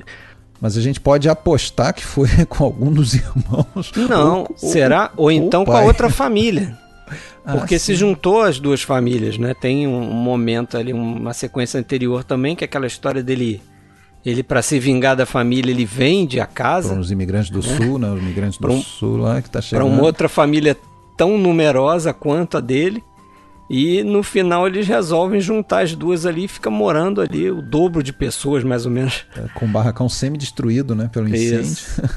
E aí com mais gente. Pode ser. Mas, cara, na linha do que a gente vê o filme todo, eu não me surpreenderia se fosse um incesto. Fosse uma questão incestuosa ali. Não me surpreenderia. Infelizmente. Mas é isso, cara. É um filme que, porra, gosto bastante. Cresceu muito quando eu revi. Primeira vez que eu vi, eu acho que eu tive essa visão mais, assim, superficial de... que filme estranho. Eu também tive isso. Porque eu tava falando com o Tony, eu acho que eu vi esse filme na faculdade de cinema, mas ali dentro da turma, né? Todo mundo falando e tal. E aí a sua reação inicial é, porra, que filme, né? Uhum. Mas você vê com outros olhos e já com mais bagagem, pô, é ótimo filme também. Uhum. Monteciotti é onde foi construída essa favela fictícia, tá lá à disposição da gente, podemos lá passear no Monteciotti, só não vai ter nenhum barraco, porque lá não tem uma favela, mas tem uma vista da cúpula de São Pedro. Seguindo. Vai fazer mais um daqueles vários filmes de episódio e tal, e depois vai pagar ali a dívida com o Ponte, fazer Una Giornata Particolare. Segundo ele tinha também uma necessidade de fazer pazes com o passado, né? Filmaço. Esse passado do período fascista, porque ainda que a relação deles com tudo que foi o mundo ali do fascismo foi muito leve, né? Um pouco distante, não foi uma coisa muito engajada, mas ele, querendo ou não, como todas as crianças no final dos anos 30 e tal, teve lá o uniformezinho lá como é que chamava lá? O Filho de Lupa. Os Filhos da Loba. Eram uniformezinho, tinha que desfilar. E eu acho que o que ele tinha vergonha é que ele admitia que, pô, ele sentia até orgulhoso quando ele botava aquele uniforme e tal. Ele falou que, pô, era diferente até do pai, porque o pai, quando botou um uniforme lá, pô, dava vontade de rir, porque não tinha nenhum garbo e tal. Agora ele não, ele investia aquele uniforme com vontade e tal. Mas enfim, de qualquer forma, foi sempre uma participação muito pequena. Inclusive ele diz que os pais não deixavam eles participarem muito das coisas por medo, né, de aglomeração, de ter algum outro de problema. O pai, que era médico, sempre arrumava uns atestados, né, quando tinha alguma parada que as crianças tinham que ir, alguma coisa, ele arrumava um atestado falso lá para dizer que estava com febre, que não podia ir e tal. Então ele acabou que não participava muito diretamente disso, mas claro, né, a vida estava regulada por isso, né, ainda que à distância. E aqui nesse filme, né, Alexandre, tem algumas coisas bem interessantes que a gente já destacou e que vão aparecer. Um dia muito especial, o Scola pensou em fazer em um dia qualquer, retratar um dia qualquer, mas aí ele decidiu situar a história, né, como a gente falou, em um momento histórico, um momento que foi importante para o país, que foi a visita de Hitler em 38.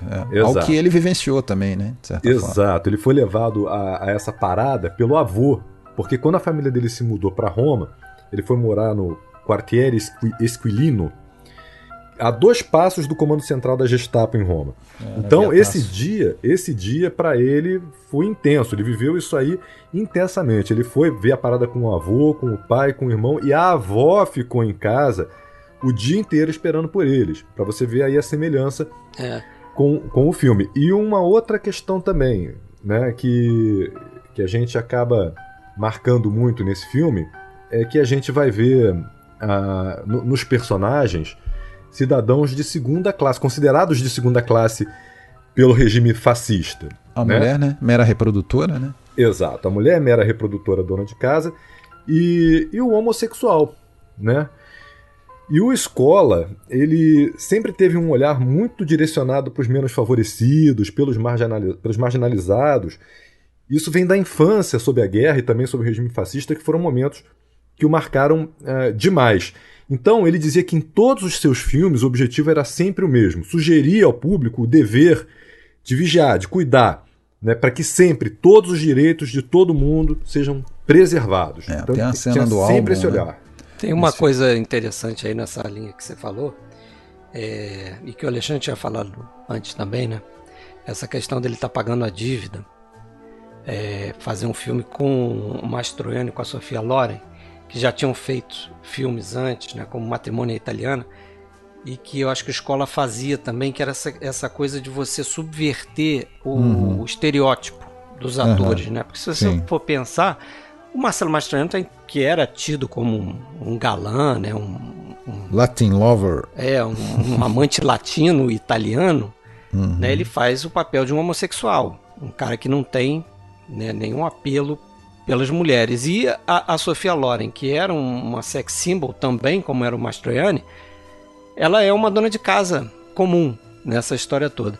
E essa coisa do filme se iniciar, e aí era uma coisa até que eu escrevi aqui para perguntar para vocês, porque eu li num livro chamado, acho que o Fascismo no Cinema Italiano depois de 1945, que o autor ele coloca que o título original ele dá a ideia de que seria um dia inusitado. Essa poderia ser a interpretação para o título, né? Porque é justamente a frase que o Mastroianni fala ao telefone, mais ou menos no início do filme. Na tradução ao pé da letra do título original é isso. É um dia particular, com alguma particularidade, alguma coisa. Um dia particular no sentido de inusitado, de diferente, isso, né? Que acaba depois se tornando um dia especial por conta do... Para todos eles dois ali, para os dois ali, né? Pelo menos. Por encontro dos dois.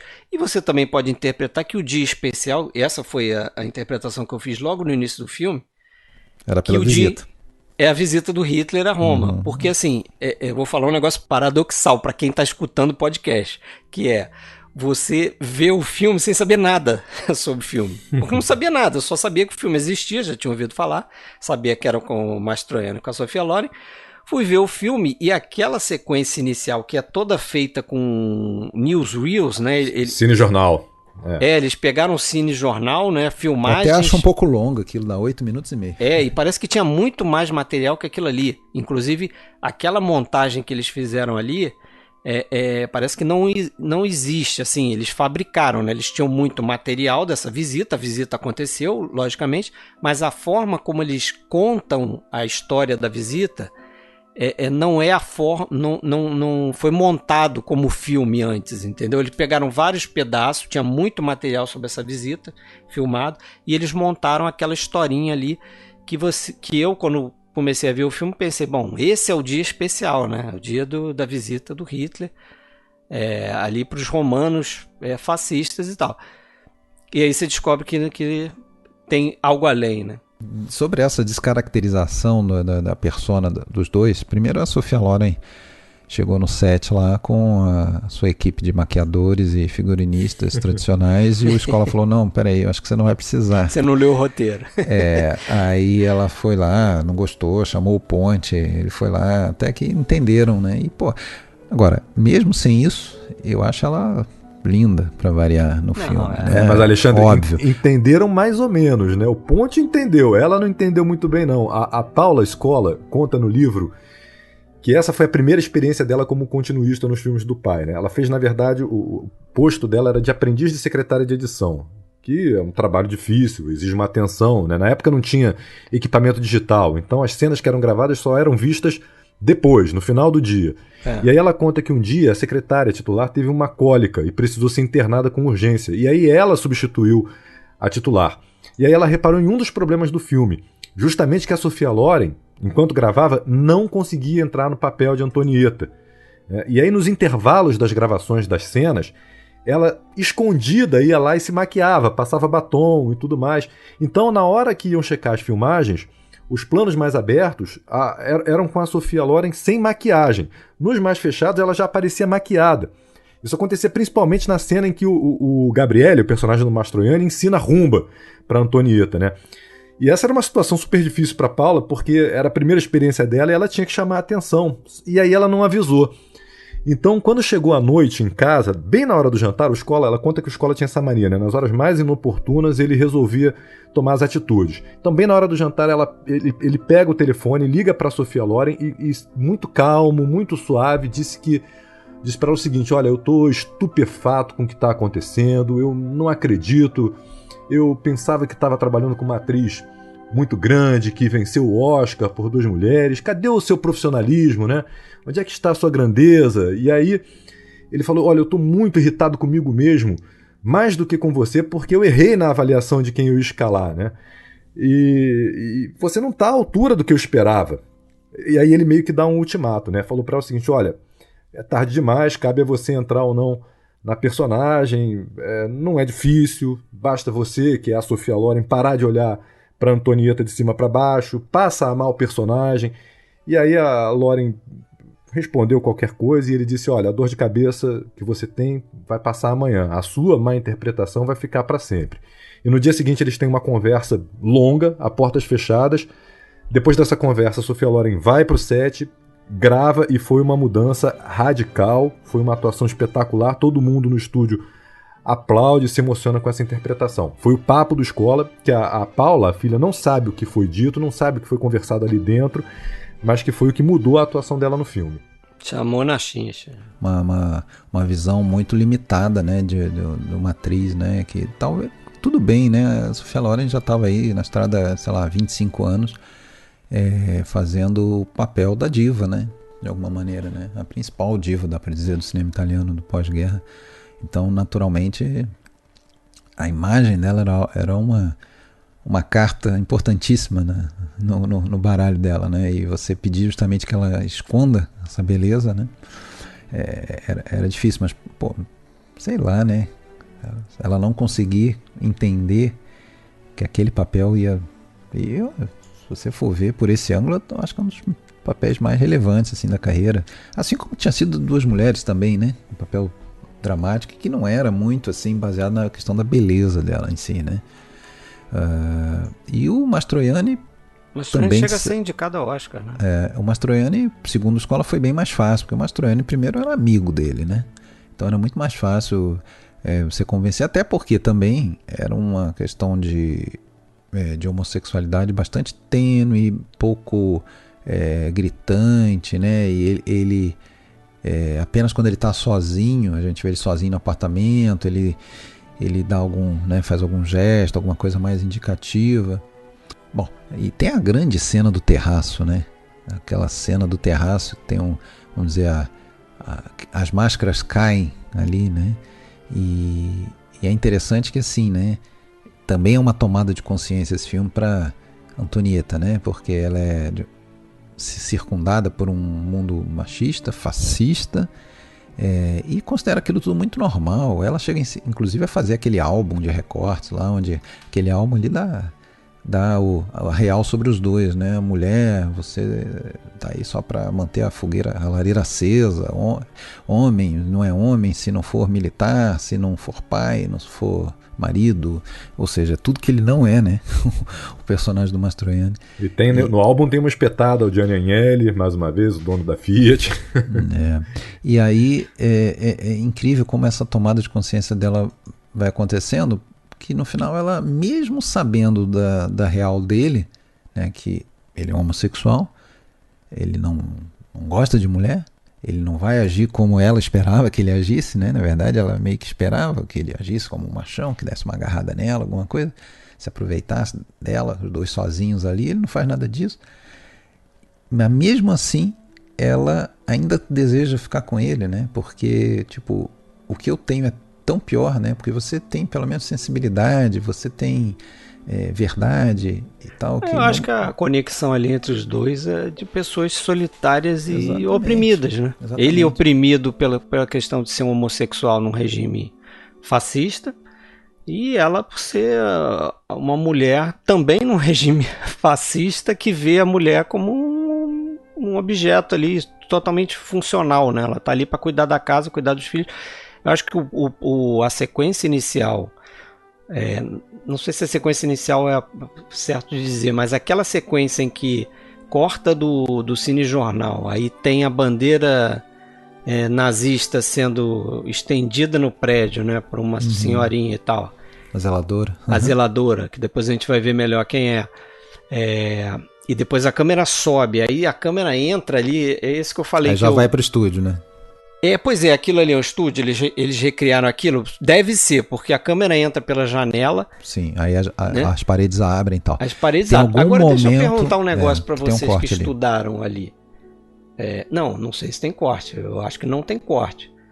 Não, porque o início todo é filmado no prédio mesmo. A câmera sobe. Não, a câmera sobe, mas aí que tá, a câmera sobe, a câmera entra na janela e continua dentro da casa. Sim. Dando a volta ali, seguindo ela enquanto ela acorda os filhos. Isso. E aí como é que a câmera faz isso? Porque eu fiquei pensando, será que eles usaram uma Steadicam? Porque na época... Não, tem um elevador, tem uma mistura de técnicas ali, ele fala disso num livro que eu vi. Tem uma mistura, tem um elevador da câmera que sobe. A locação única do filme, né, que é o complexo de edifício ali, o Palazzo Federici, em Roma, existe até hoje, era a obra lá do período fascista mesmo, dos anos 30 e tal. E eram, na verdade, apartamentos populares. Começa filmando lá mesmo, sobe e, segundo o Scola fala que quando entra pela janela já está no estúdio. Tá? Agora, com o corte, para mim é imperceptível. Eu não consigo ver um corte ali. Eu também não. Eu também não consigo ver um corte. Inclusive, parece que o cara sai da grua e vai andando no apartamento. Por isso que eu achei, será que o cara tá com... Acompanha toda a família. É um plano muito bem feito, seja como for. É excelente. E depois, no final, ele faz um plano semelhante também, né? Que a câmera também entra de novo no apartamento, só que aí segue em menos tempo nela, porque ela vai para o quarto e acaba o filme. Você usou a palavra-chave, eu acho, solidão, né? É um filme muito sobre solidão, porque os dois estão sozinhos. O Scola fala que naquele momento ali, a personagem da Sophia Loren, na verdade, ela não precisava exatamente de uma relação sexual, ela precisava mesmo de carinho, de afeto, né? Ela tinha essa necessidade de afeto. Mais do que de uma aventura. A gente pode até achar que ela se interessa um pouco por ele, assim, como homem, né? Depois do primeiro encontro, ela fica meio do lado de lá do apartamento dela olhando, ele já vai pro telefone, já vai ligar para ela não sabe que é um ele, né, do outro lado. Mas, na verdade, ela está interessada mais naquele ser que é diferente, igual ela é diferente, que não foi, é um homem que não foi lá ver o Hitler. Como assim? Né? Quem é esse cara? Ela fica interessada nisso. E um cara que tem livros em casa e que é uma coisa que não faz parte do mundo dela, né? Ela não é letrada, ela não tem cultura. Tem nem tempo de ler, não. E assim, o mais amargo do filme é que depois desse dia especial, né, o personagem do Mastroianni já tem que ficar, já está satisfeito com aquele encontro porque livrou ele de um possível suicídio, que é o que ele estava contemplando no início do filme, né? Não vai se suicidar, mas ele já sabia que certamente ia chegar lá a polícia fascista para mandar ele para o exílio, né? Que é o que acontece no final do filme. Eu li que a história que inspirou o Ruggero Macari a escrever o roteiro foi a história de um locutor da rádio chamado Nunzio, não é isso? Nunzio Folgano. Isso. Que era um cara que, inclusive, ele era homossexual, só que ele tinha tamanho sucesso que eles não conseguiram destituir ele da posição dele como locutor de rádio, né? E o que eles fizeram foi uma coisa absurda, foi dar um certificado para ele de que ele não era homossexual. Aí o cara tinha que andar com uma carteirinha lá dizendo que ele não era homossexual. O Mastroianni faz uma alusão a essa história, né, durante o filme. Agora, você sabe que esse final amargo aí também não foi tão facilmente aceito pelo Carlo Ponti, né? Porque ele queria um final feliz. Queria que essa relação dos dois terminasse bem. E o Scola teve muita dificuldade para explicar para ele que aquela relação, na verdade, não mudava nada. Não tem milagre, né? Um homossexual não é alguém que tem que ser curado. O Mastroianni, inclusive, fala isso, né? Eles transam, eles têm um relacionamento ali breve, só que ele fala isso, pra mim não mudou nada. E pra ela também não vai mudar nada. Talvez a única coisa que muda é que ela leva um livro pra casa.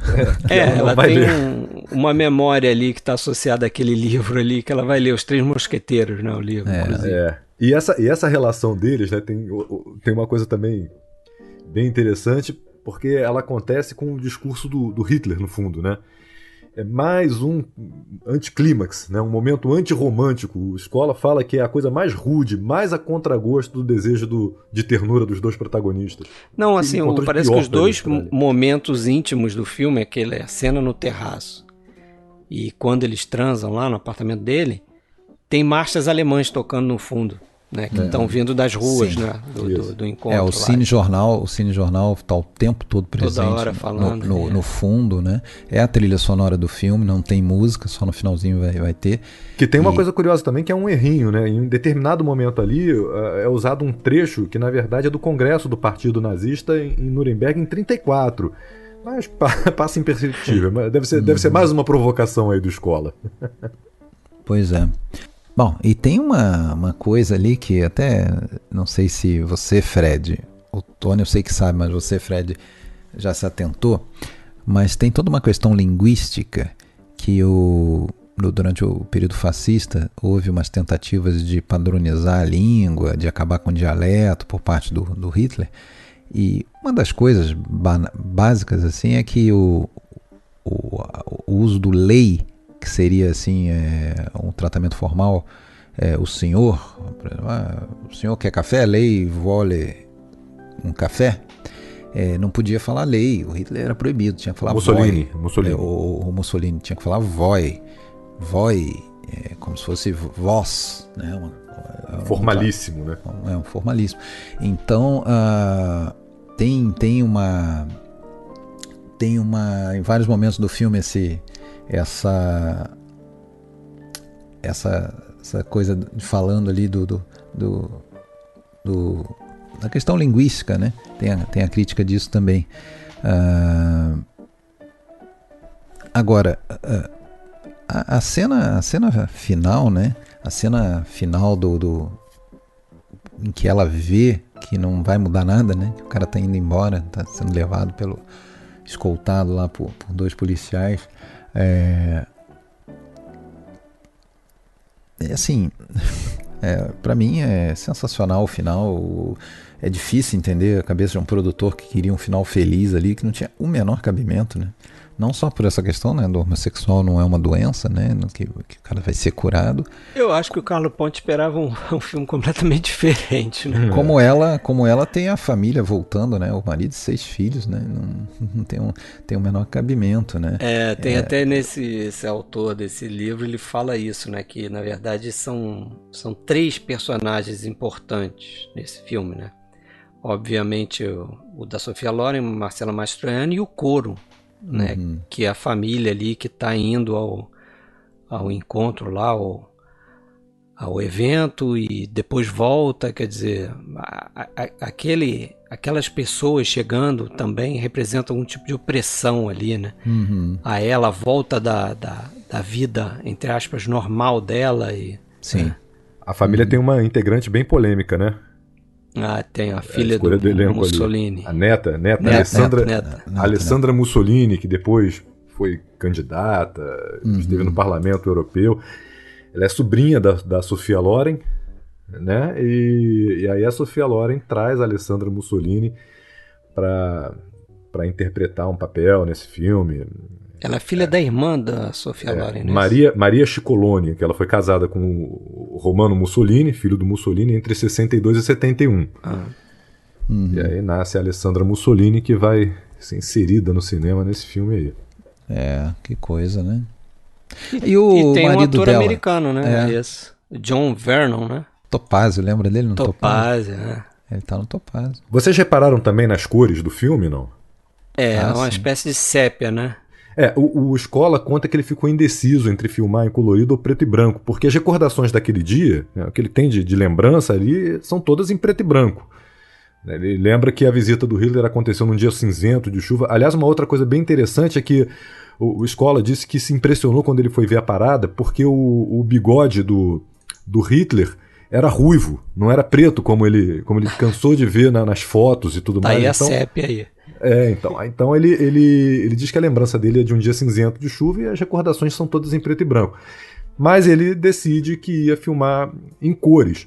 Mas foi tirando uma a uma para fazer os testes, né? Primeiro tirou o vermelho, depois tirou o verde, e aí chegaram ali numa composição. E o figurinista, o Enrico Sabatini, ele tratou as roupas também usadas no filme, né? Para que elas perdessem a cor. O vestido da Sophia Loren e o colete usado pelo Mastroianni. Com o cenógrafo, o Luciano Riccieri, eles decidiram que a casa toda ia ter paredes beges. E os artefatos coloridos que eles tinham planejado ali seriam retirados. Então por isso que você vê aquele filme meio desbotado, com alguma falta de cor. Essa é a explicação. Eu ia dizer que há pouco mais de 2 anos eu tive a felicidade de, estando em Roma, visitar lá o Palazzo Federici, locação desse filme, que eu já curti esse filme. Cansadíssimo já de noite, depois de um dia inteiro batendo perna, eu falei, não, vou lá, a única chance, vou... longe do metrô, tinha que andar uns 2 km para chegar, depois de sair do metrô, mas valeu a pena. Tem lá, estive ali, onde a câmera subiu, onde a zeladora estendeu a bandeira, essa coisa toda. Tá igualzinho, prédiozinho lá, que já deve ter o quê? Quase 100 anos essa altura, esse conjunto lá. Vamos seguir? Esse filme foi indicado ao Oscar, não foi? Foi filme estrangeiro e ator pro Mastroianni, né?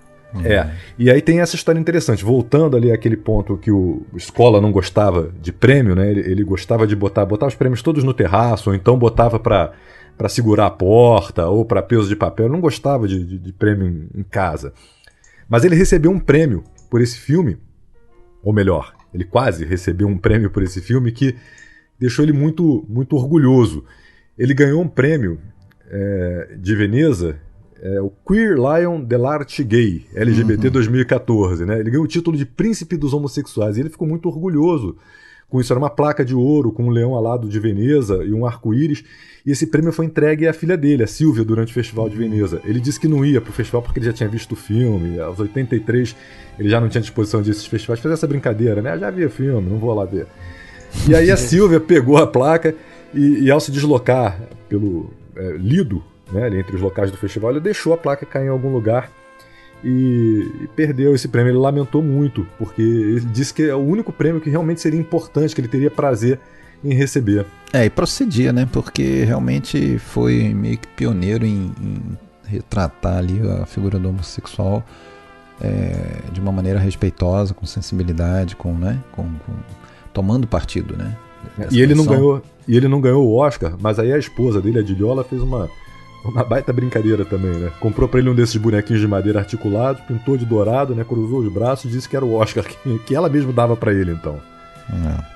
Eu acho que ele não gostou muito dessa brincadeira, mas ela fez. Tá escrito no livro. Certo. Bom, aí terminam os nossos destaques, né? Ele vai fazer outros filmes importantes aí, eu acho que ele vai fazer o Laterazza, O Terraço, em 1980, que é um filme coral, né? Com sei lá, uns 15 protagonistas, grandes atores. Aí tem o Gasman, tem o Trintignant, tem o Hugo Tognazzi novamente, Stefano Sataflores, Sandrelli.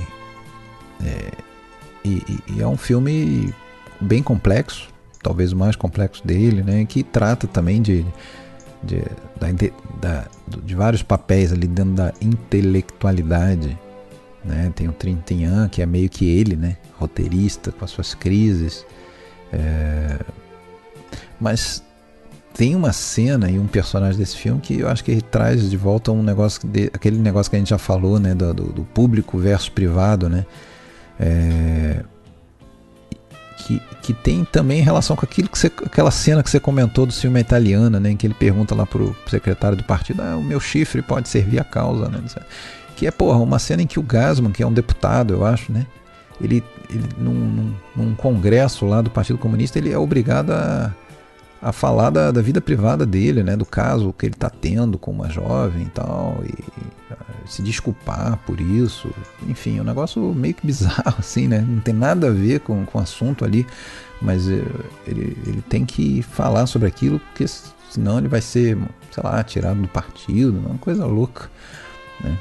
Esse filme é uma baita crítica também à intelectualidade de esquerda, várias referências autobiográficas, e ele também foi massacrado pelos críticos na Itália. E só depois, como muitos outros filmes do Scola e também de outros diretores italianos, ele foi reavaliado, porque foi bem acolhido na França. Ele vai fazer ali também quase que o stagecoach ali italiano, né? O Casanova e a Revolução, com Mastroianni, também sensacional no papel do Casanova, envelhecido.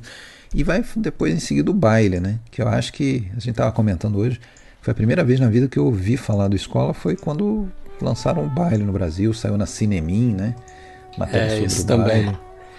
Eu também tenho essa Cinemin aqui, saiu na capa da Cinemin, né? 83, isso, 83. Mas curiosamente eu nunca tinha visto ainda o Baile, eu vi agora para fazer esse... Eu vi pela metade, vou acabar amanhã.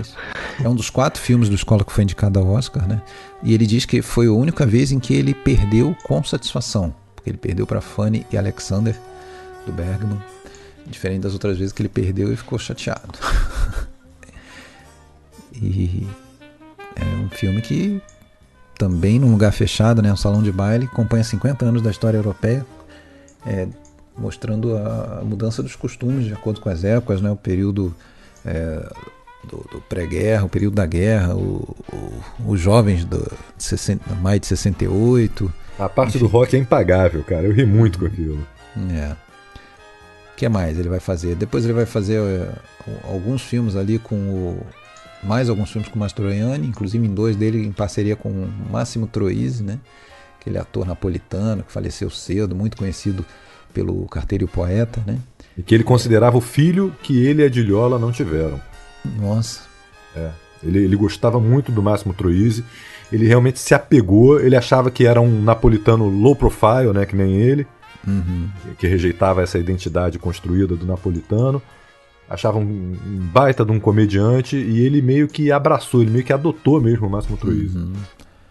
Vai ter filme até com Jack Lemmon, que é o Maccheroni, né? E vai fazer o La Família, né? Que eu acho que é um filme aí que por pouco não foi um dos nossos destaques, que é uma grande saga familiar aí ao longo de 80 anos, né? Centrado na figura do personagem Carlo, né? Que dá pra dizer que é interpretado pelo Gassman, apesar de não ser só pelo Gassman. E aí entra um assunto. E quando é pelo Gassman, aí gera alguns problemas. Problema de escalação de atores aí em diferentes épocas, muito problemático, mas incomoda a gente, mas dizem as filhas o que, Tony? Fala aí. Que eu falei até que eram 4 obras-primas na filmografia do Escola, elas dizem isso. Na verdade, são 4 e meia, né? Elas falam 4,5, não por ser uma meia obra-prima, mas pela duração de um curta que ele fez, chamado 4397, e que eu acho maravilhoso, né? 43 porque é o ano em que se passa, 97 porque é o ano em que foi feito. Ele fez esse curta para um filme de episódio chamado I Corti Italiani, né? Os curtas italianos, e é um filme de um judeu que está sendo perseguido pelos soldados, né, na época do nazifascismo, e ele entra num cinema para se refugiar, e nisso o cinema começa a passar por diversos filmes da história, e quando a sala acende de novo, tá ali o judeu, um idoso, né, terminou aquela sessão, e no que ele olha para trás entra um refugiado africano fugindo de alguma coisa, provavelmente da imigração ou da polícia, e ele lança um olhar, né? Quer dizer, a história se repetindo ali, só que num outro personagem. Maravilhoso, esse pode ser visto no YouTube. Sim. Daí ele vai até, acho que é 2001, né? O Concorrência Desleal, o último filme dele. Ele fez o Capitão Fracassa, né? Aqui é a viagem do Capitão Tornado. Ele faz o Splendor também, né? Que é como se fosse um irmão do Cinema Paradiso. Acho que até foi lançado próximo ali, deve ter afetado a bilheteria do filme, né? E o Splendor ele traz ali aquela coisa da exibição, né? Que ele lembrava do primeiro filme e tal. A concorrência com a televisão, né? É um filme que quem adora esse filme são as pessoas que gostam muito da comédia dell'arte, né? Que está presente na Viagem do Capitão Tornado, né? Desculpa, a gente já estava falando do Splendor, eu voltei para o Capitão Tornado.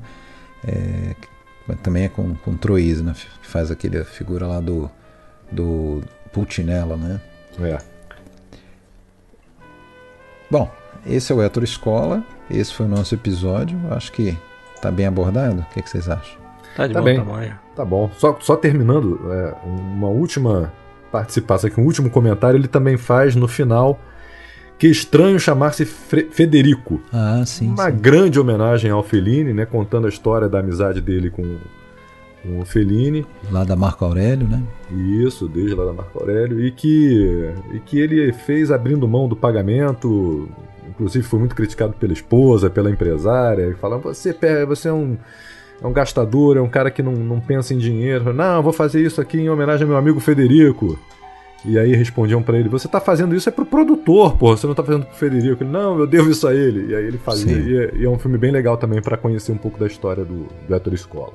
Ator com quem ele mais trabalhou? Edo Fellini, claro. Fala na bucha aí, sem fazer conta. Ator dos principais, pelo menos. Gassman como diretor. Se for pegar roteirista, o Gassman vai ganhar fácil, mas como ator foi o Mastroianni, tá em 8. Eu ia chutar esse. Também é o único que me veio à cabeça, né? Isso sem contar alguns filmes de episódio, em que não necessariamente ele vai estar no episódio do Escola, e no Nós que Nos Amávamos Tanto, que ele aparece lá na cena da Fontana de Trevi. Aliás, ele aparece de óculos escuros, e tem também uma história legal sobre isso, né? O Mastroianni aparece de óculos escuros nessa cena, e ele aparece de óculos escuros em uma cena de O Terraço, que não tem nada a ver. Ele tá de óculos escuros, e alguém até fala pra ele assim, por que você tá de óculos escuros à noite? Ele fala assim, é luto, e passa, né? E no livro as filhas explicam que o Mastroianni sofria muito de ter sol. E pra disfarçar o ter sol ele botava o óculos escuro. Nessas 2 cenas isso aconteceu. Tá certo. É isso, meus amigos. É isso. Valeu, Tony, aí pela presença. Obrigado, Tony. Pô, eu que agradeço. Obrigado mais uma vez aí pelo convite. Você pra se preparar leu aquele livro escrito pelas filhas, né? Que se chama... Chiamiamo il babbo.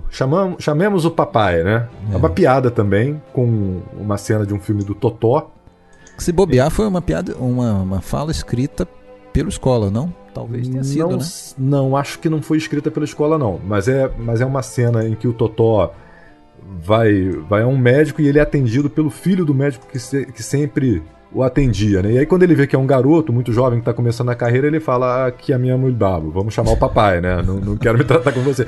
Isso virou um jargão na família, eles repetiram, eles tinham vários jargões, né? Sempre que tinha lidando com algum incompetente, ele falava, que a mãe é meu babo, né? Quem sabe a gente não chama o seu pai, que entende mais do riscado. Melhor chamar papai, né?